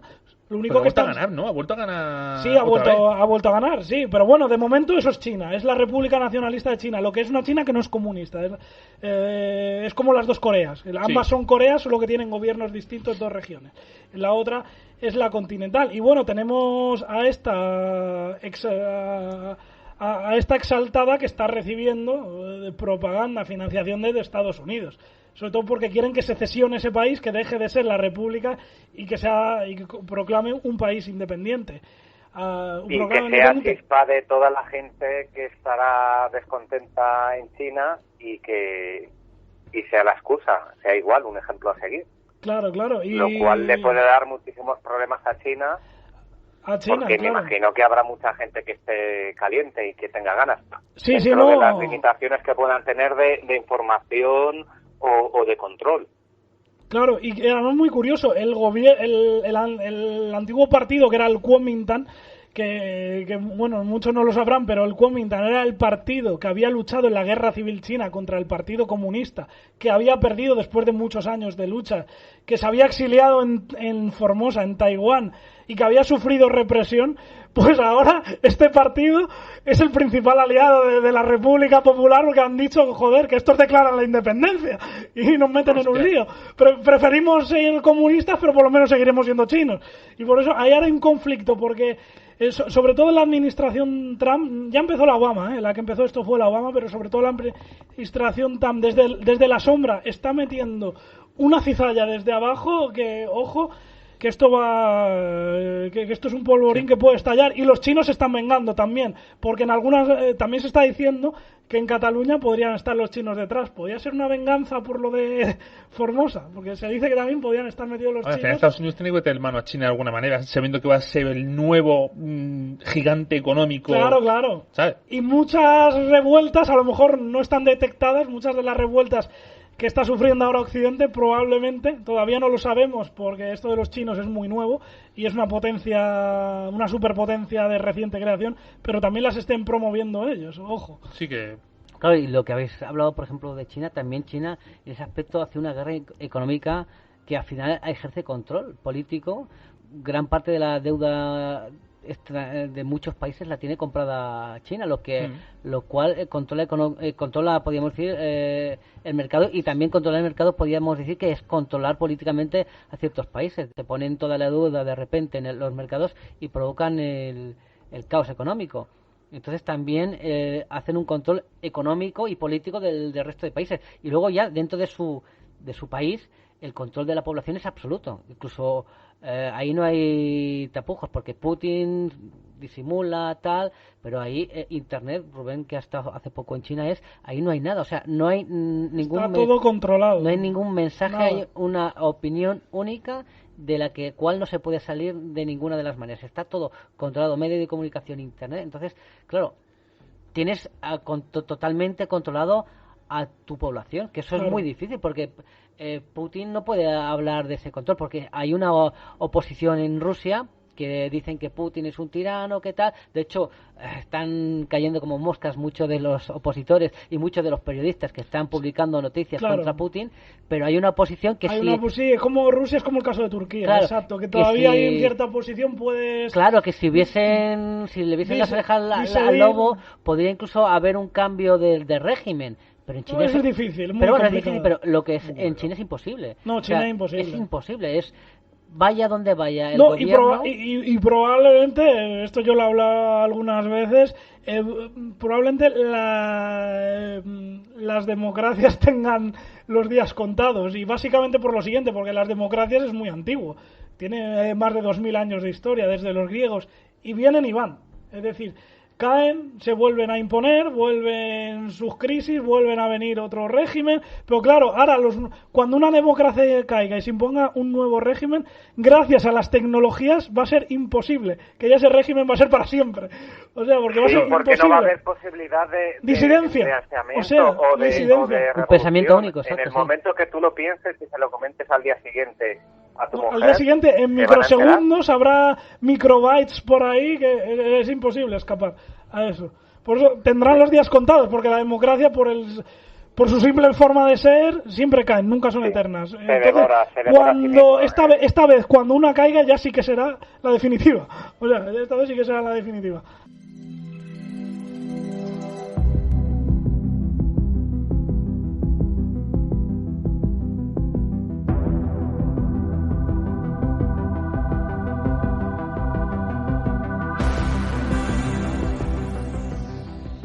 En las madrugadas de los miércoles abre la puerta al chupacabras.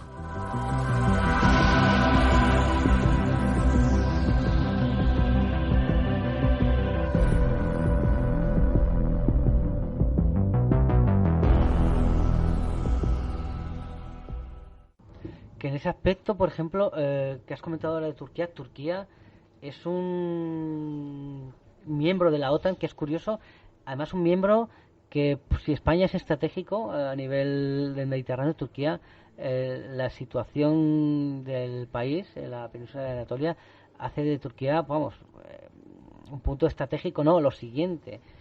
Y también ha metido ahí cizaña Putin, porque últimamente ha habido problemas este verano, además recientemente con Turquía, porque este pasado verano Turquía compró misiles a Rusia, provocando el cabreo de sus socios en la OTAN, hasta tal punto que los Estados Unidos canceló una venta que tenía de cazas F-35 a Turquía, que es lo que ha provocado también, pues que tú no me quieres, pues yo me dejo querer.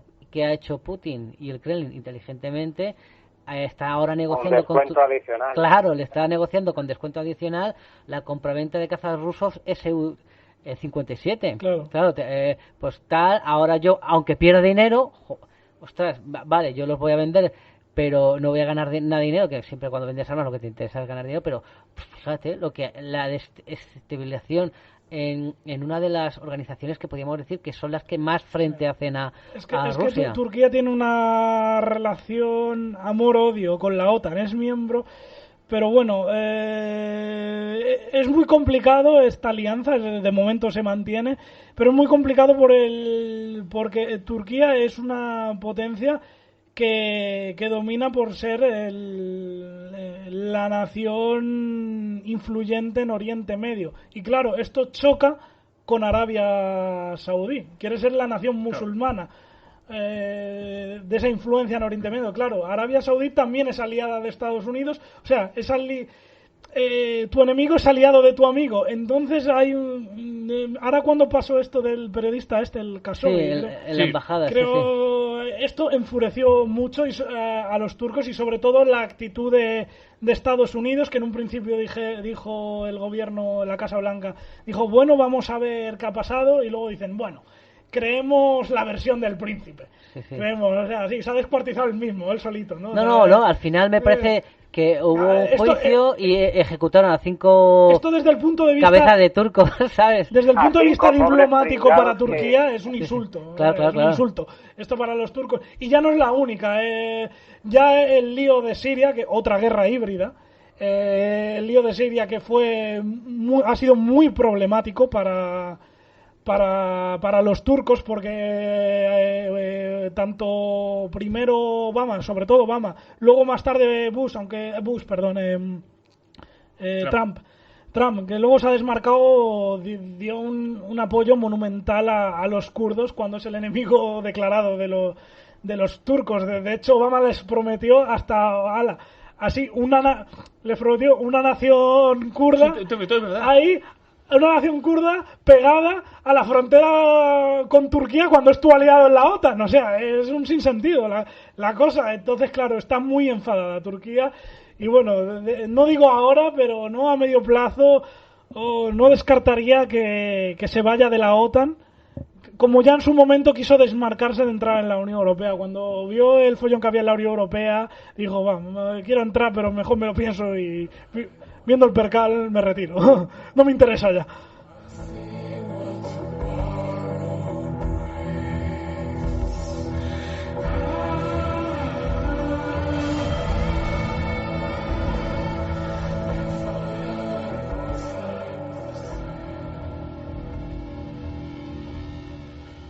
Comentar, por ejemplo, del tema este de Putin, me estoy acordando ahora del famoso asesinato del desertor de Libidinenko, ¿no? Este espía ruso conocedor de gran cantidad de secretos que podían ser usados en contra de Rusia, y cómo no solo es eliminarlo, sino eliminarlo de una manera me acuerdo ahora del episodio que hablamos de las cabezas cortadas y cadáveres ultrajados, cómo ya no es eliminar a tu enemigo, sino eliminarlo de una manera tan salvaje, que cualquier otro que se le pase por la cabeza, es la simple idea esa, solo de ver cómo has eliminado a esa persona, ya dice, ostras, envenenarlo con polonio, que el hombre tuvo una agonía terrorífica, podríamos decir, que se deshizo por dentro. Y que además es curioso porque uno de los asesinos de Litvinenko en Londres, que se comprobó que le había hecho el polonio 210 en la tetera, Lugo Boy, es diputado del partido de Zirinovsky. O sea, fíjate, es todo, sabes que todo se va.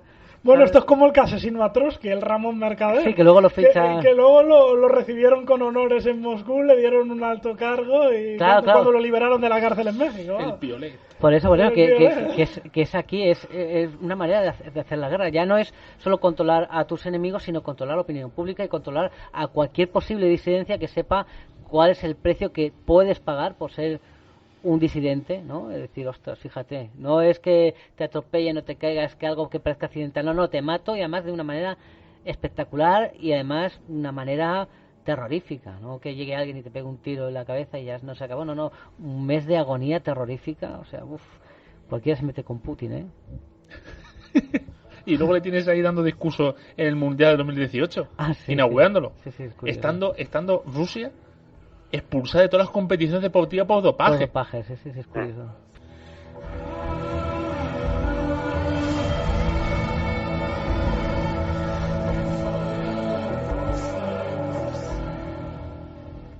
Dice de controlar.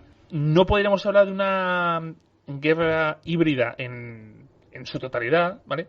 Pero, no sé si lo sabéis, pero una cosa muy curiosa que está haciendo Israel con su pueblo, ¿vale? Para fastidiar a los palestinos, es que los judíos ortodoxos, ¿vale? Es el tema demográfico. Israel sabe que teniendo población se va a comer a los palestinos al final, ¿vale? Y lo que está haciendo es, yo subvenciono todo lo que hacen los judíos ortodoxos, todo. Ellas solamente se dedican a estar en la casa cuidando a los niños y ellos a leer la Torá, ¿vale? ¿Para qué? Para que tú no tengas ningún tipo de preocupación. El gobierno te paga absolutamente todo. Tu casa, la luz, el agua, la comida. Todo. Para que tú solamente te dediques a poblar. Y es un control que está haciendo Israel para que Palestina no crezca defender Israel, engulla al Estado palestino. Es una punta que hay que dejar. Gracias.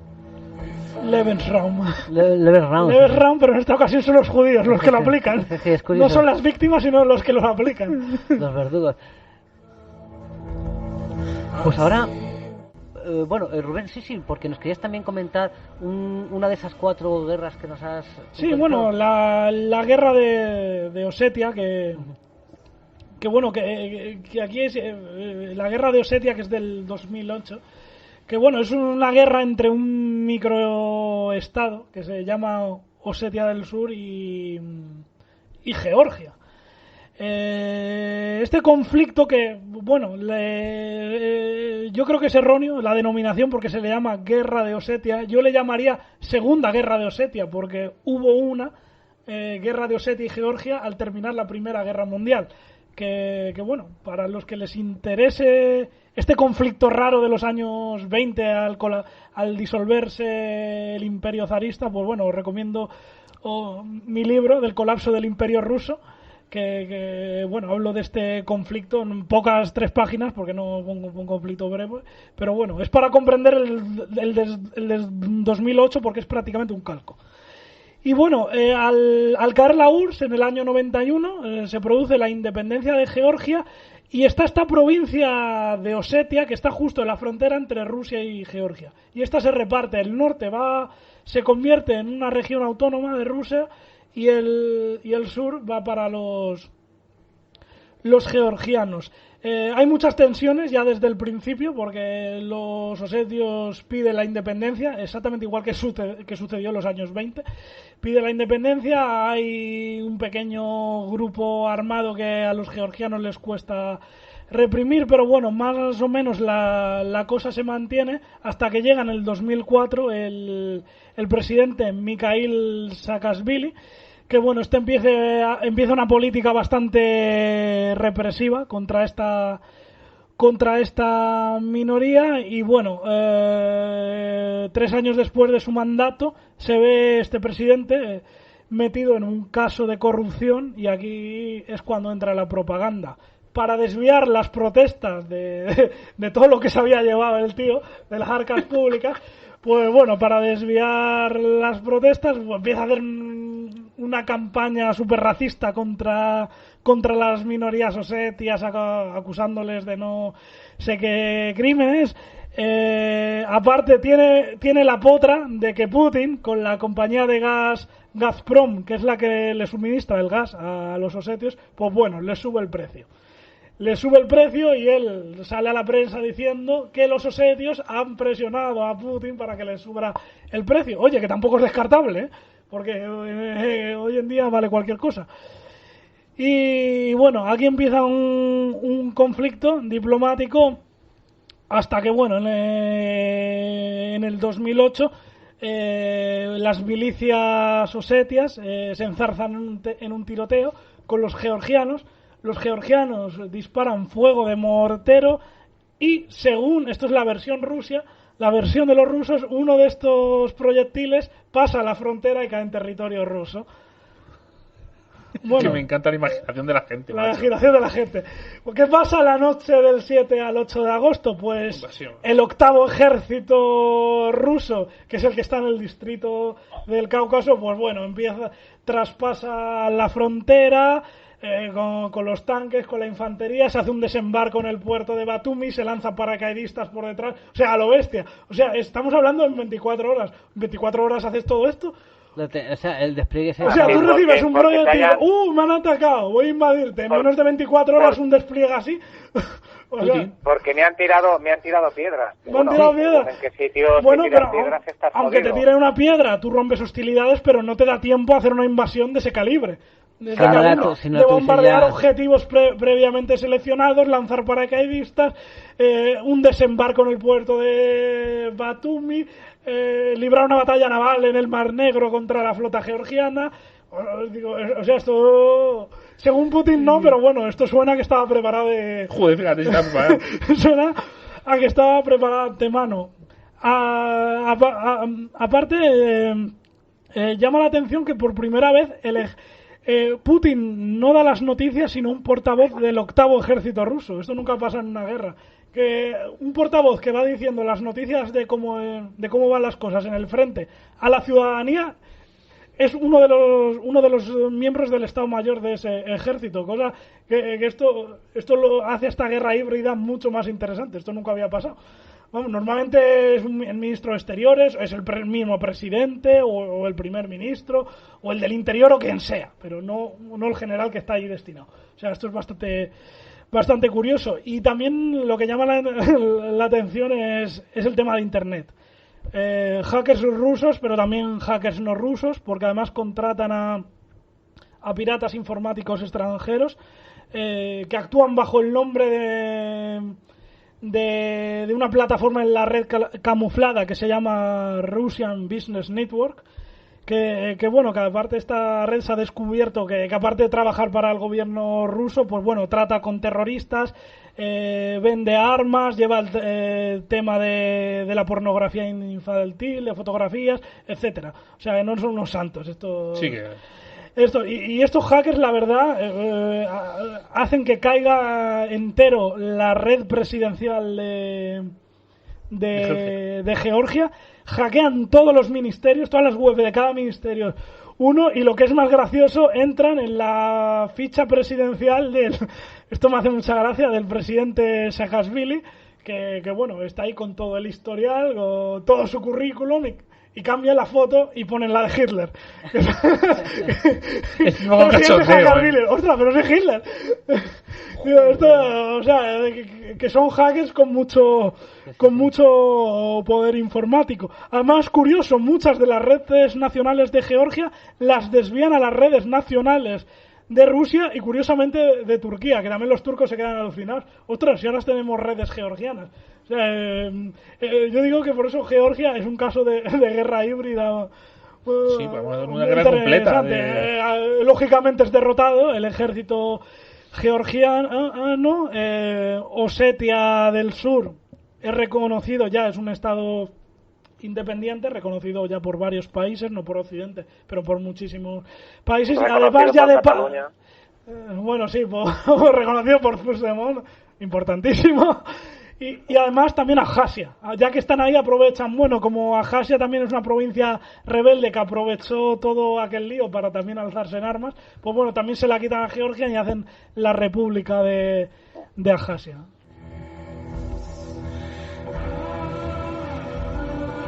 Claro, y ahora para finalizar os querría, como ha comentado antes... Sí, no, pero sí. John, antes de finalizar, quisiera preguntaros la opinión respecto a un caso como el de Chile. ¿Qué está pasando en Chile? Sí, lo que está saliendo ahora en las televisiones, que está como desestabilizado ahora mismo, que con grandes protestas en las calles... Con grandes protestas que tú... Claro, un país en vías de desarrollo...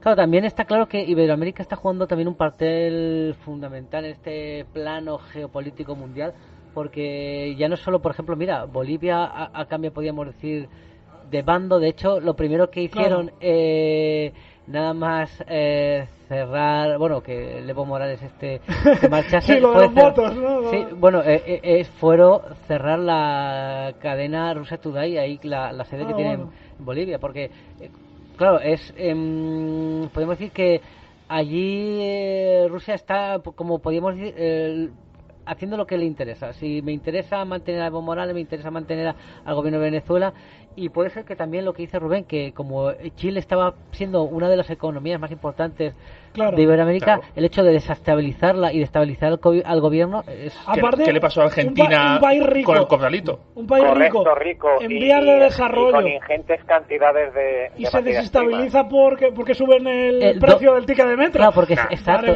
no tiene sentido. Y es que eso además lo han subido a todos los países del mundo 1.000.000 de veces. Exacto, y que es que además la curiosa es protestas por lo que suben el ticket de metro tal, quemando todas las estaciones de metro. ¿Qué sentido tiene? Porque luego ya no va a haber billete de metro ni leches, porque ¿sabes lo que yo decir? Que puede ser que haya detrás algún tipo de y ojo, hablando de esto, lo que pasó hace recientemente en Cataluña, cuando salió la sentencia del proceso, todo esto que ardieron contenedores, esa guerra urbana, los CDR y Tsunami Democratic tenían los mismos manuales de guerrilla urbana que están teniendo los manifestantes en Hong Kong.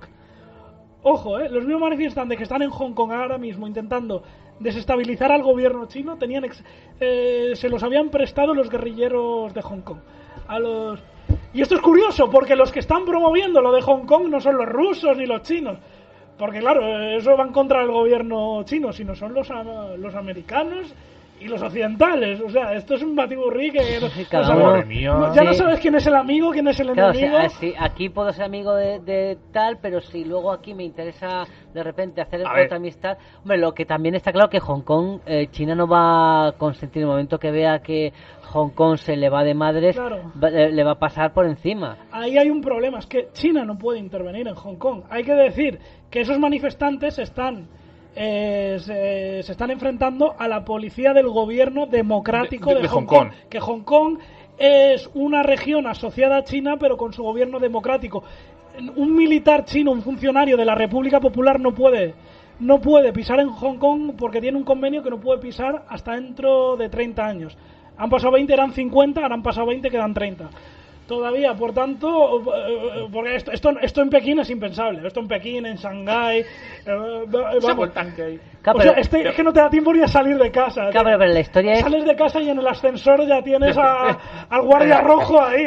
Sube otra vez, anda. Te voy a dar un besito, ¿sabes? Pero que la historia es que, claro, que si llega un momento en que Hong Kong corre el peligro de que se vaya de madre, yo entiendo que por mucho convenio de 30 años que quede, hay columnas militares chinas apostadas ahí a la espera de... Pero ya a nivel Es que internacional no sigue tiene, igual. no tiene, porque si es agredido Hong Kong, tiene un convenio que hasta dentro de 50 años, quedan 30 como he dicho, no pueden pasar, porque si no se consideraría en guerra contra el Reino Unido.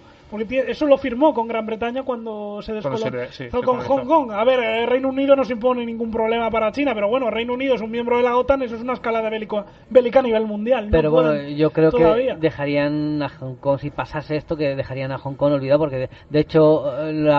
Yo creo que se van a olvidar de Hong Kong. Yo creo que el tema es todo lo que he dicho antes de Formosa, que quieren declarar la independencia. Si declaran la independencia, ojo, es legal. Está recogido de forma legal por la ONU de que la República Popular tiene derecho a intervenir porque eso es territorio soberano chino, solo que no tiene un gobierno comunista, pero es un gobierno soberano chino y tiene derecho a intervenir el ejército. Y lo que quieren es, bueno, dejamos en paz a los de Hong Kong, los abandonamos a su suerte, pero al final tú dejas que los taiwaneses se independicen. China, ni hablar, va a permitir ni una cosa ni la otra nunca. Por eso digo que ahí... Es un polvorín que nadie ve, pero eso aquí en España ni en Europa se habla mucho, pero eso vamos a empezar a oír hablar dentro de poco. En las noticias lo vamos a ver a menudo. Claro, y ya para terminar, una especie de visión no apocalíptica, sino un poco de que hagáis de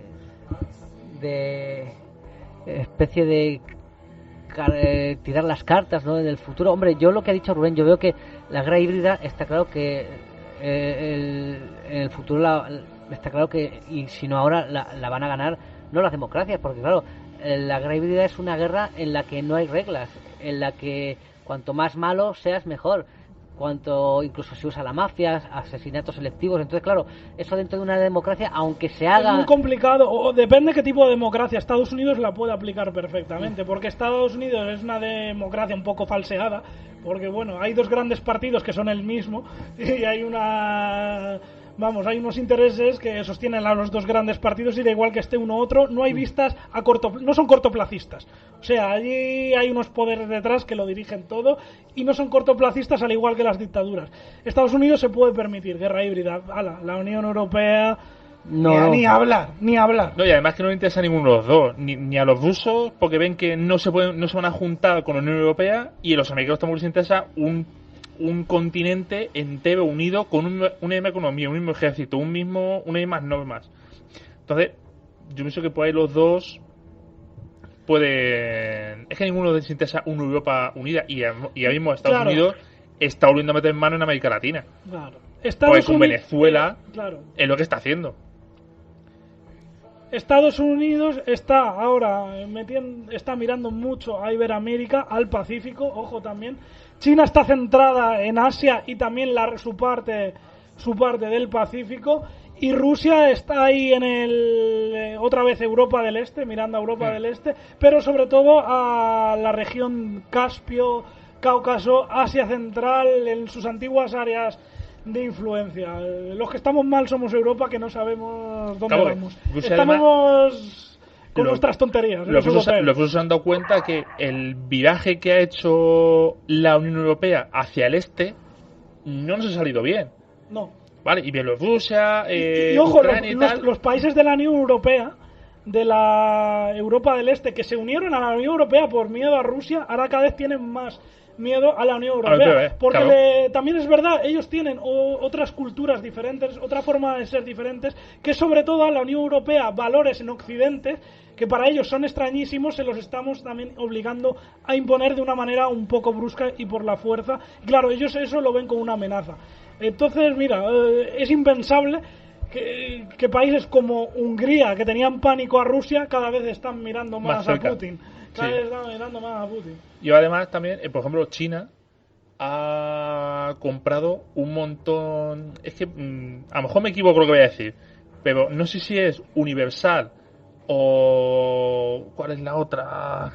Bueno, grandes plataformas cinematográficas americanas para ellos mismos producir las películas. Por tanto, va a haber igual China lo que intenta es, ya que estamos a nivel económico, entrando a todos los países y todos los países nos conocen, ahora vamos a promocionarnos a nivel cinematográfico. Que las películas que hemos visto de Jackie Chan y todo están muy bien, pero que ellos van a hacer ahora una especie Exacto, pero que ellos van a hacer películas chungas de de su influir historia. y de generar... De su historia, sí. ¿Sabes? Sí, no, Y de su punto de vista cultural Claro. Sí. frente a lo que es decadente, occidente. Y nosotros, ojo, también vamos a utilizar lo que no nos gusta de ellos para usarlo en nuestras películas.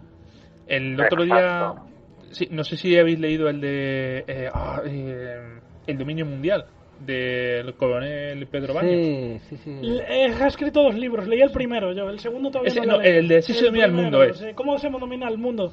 Sí, Pues, que sale un pulpo en la portada. Pues sí. en ese sale un gráfico que pone ¿quién crees que ganó, o sea, que venció a los nazis en la Segunda Guerra Mundial?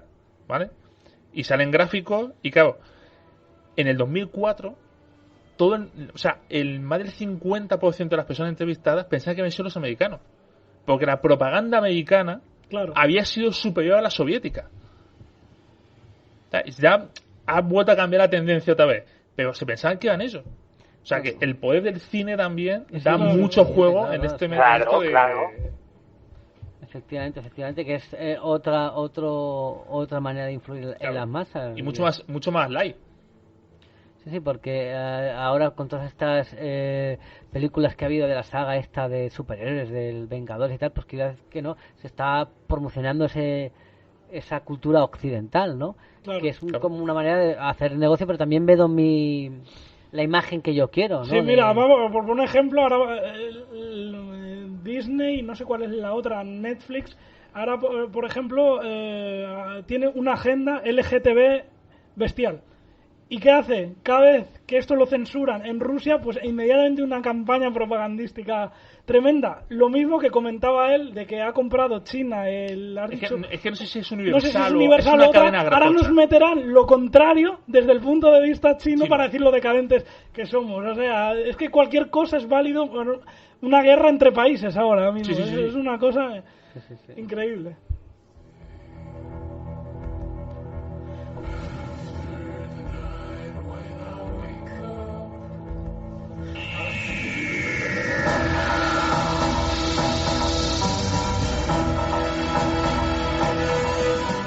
Bueno, hemos llegado al final de este programa tan intenso que al final pues no sabremos cómo acabará el mundo, que nos deparará dentro de 20 años y seremos una provincia más anexionada a Rusia, ¿no? Seguirá existiendo en la Unión Europea, los Estados Unidos de China. ¿Qué pasará? Pero bueno, eso poco a poco lo iremos conociendo, ¿no? A ver qué pasa. Y nada, dar las gracias a Rubén, Charlie, Viracocha por haber estado aquí.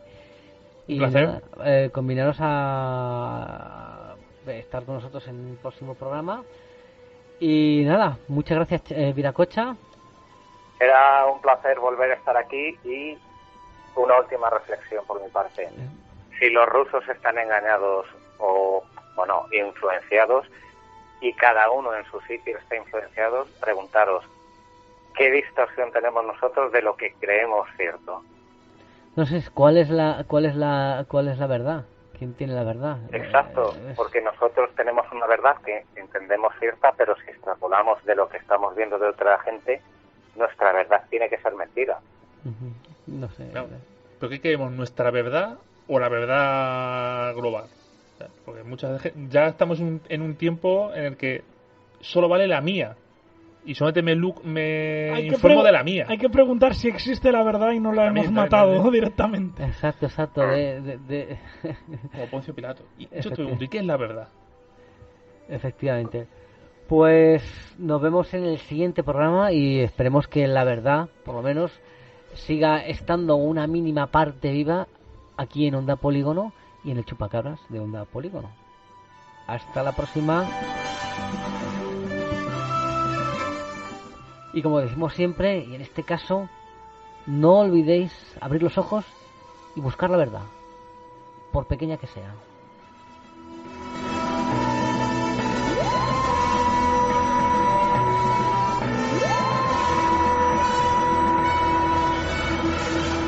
Sé que estáis ahí. Percibo vuestra presencia. Sé que tenéis miedo. Nos teméis a nosotros. Teméis el cambio. Yo no conozco el futuro. No he venido para deciros cómo acabará todo esto. Al contrario, he venido a deciros cómo va a comenzar. Voy a colgar el teléfono. Y luego voy a enseñarles a todos lo que vosotros no queréis que vean. Les enseñaré un mundo sin vosotros. Un mundo sin reglas y sin controles, sin límites ni fronteras. Un mundo donde cualquier cosa sea posible. Lo que hagamos después es una decisión que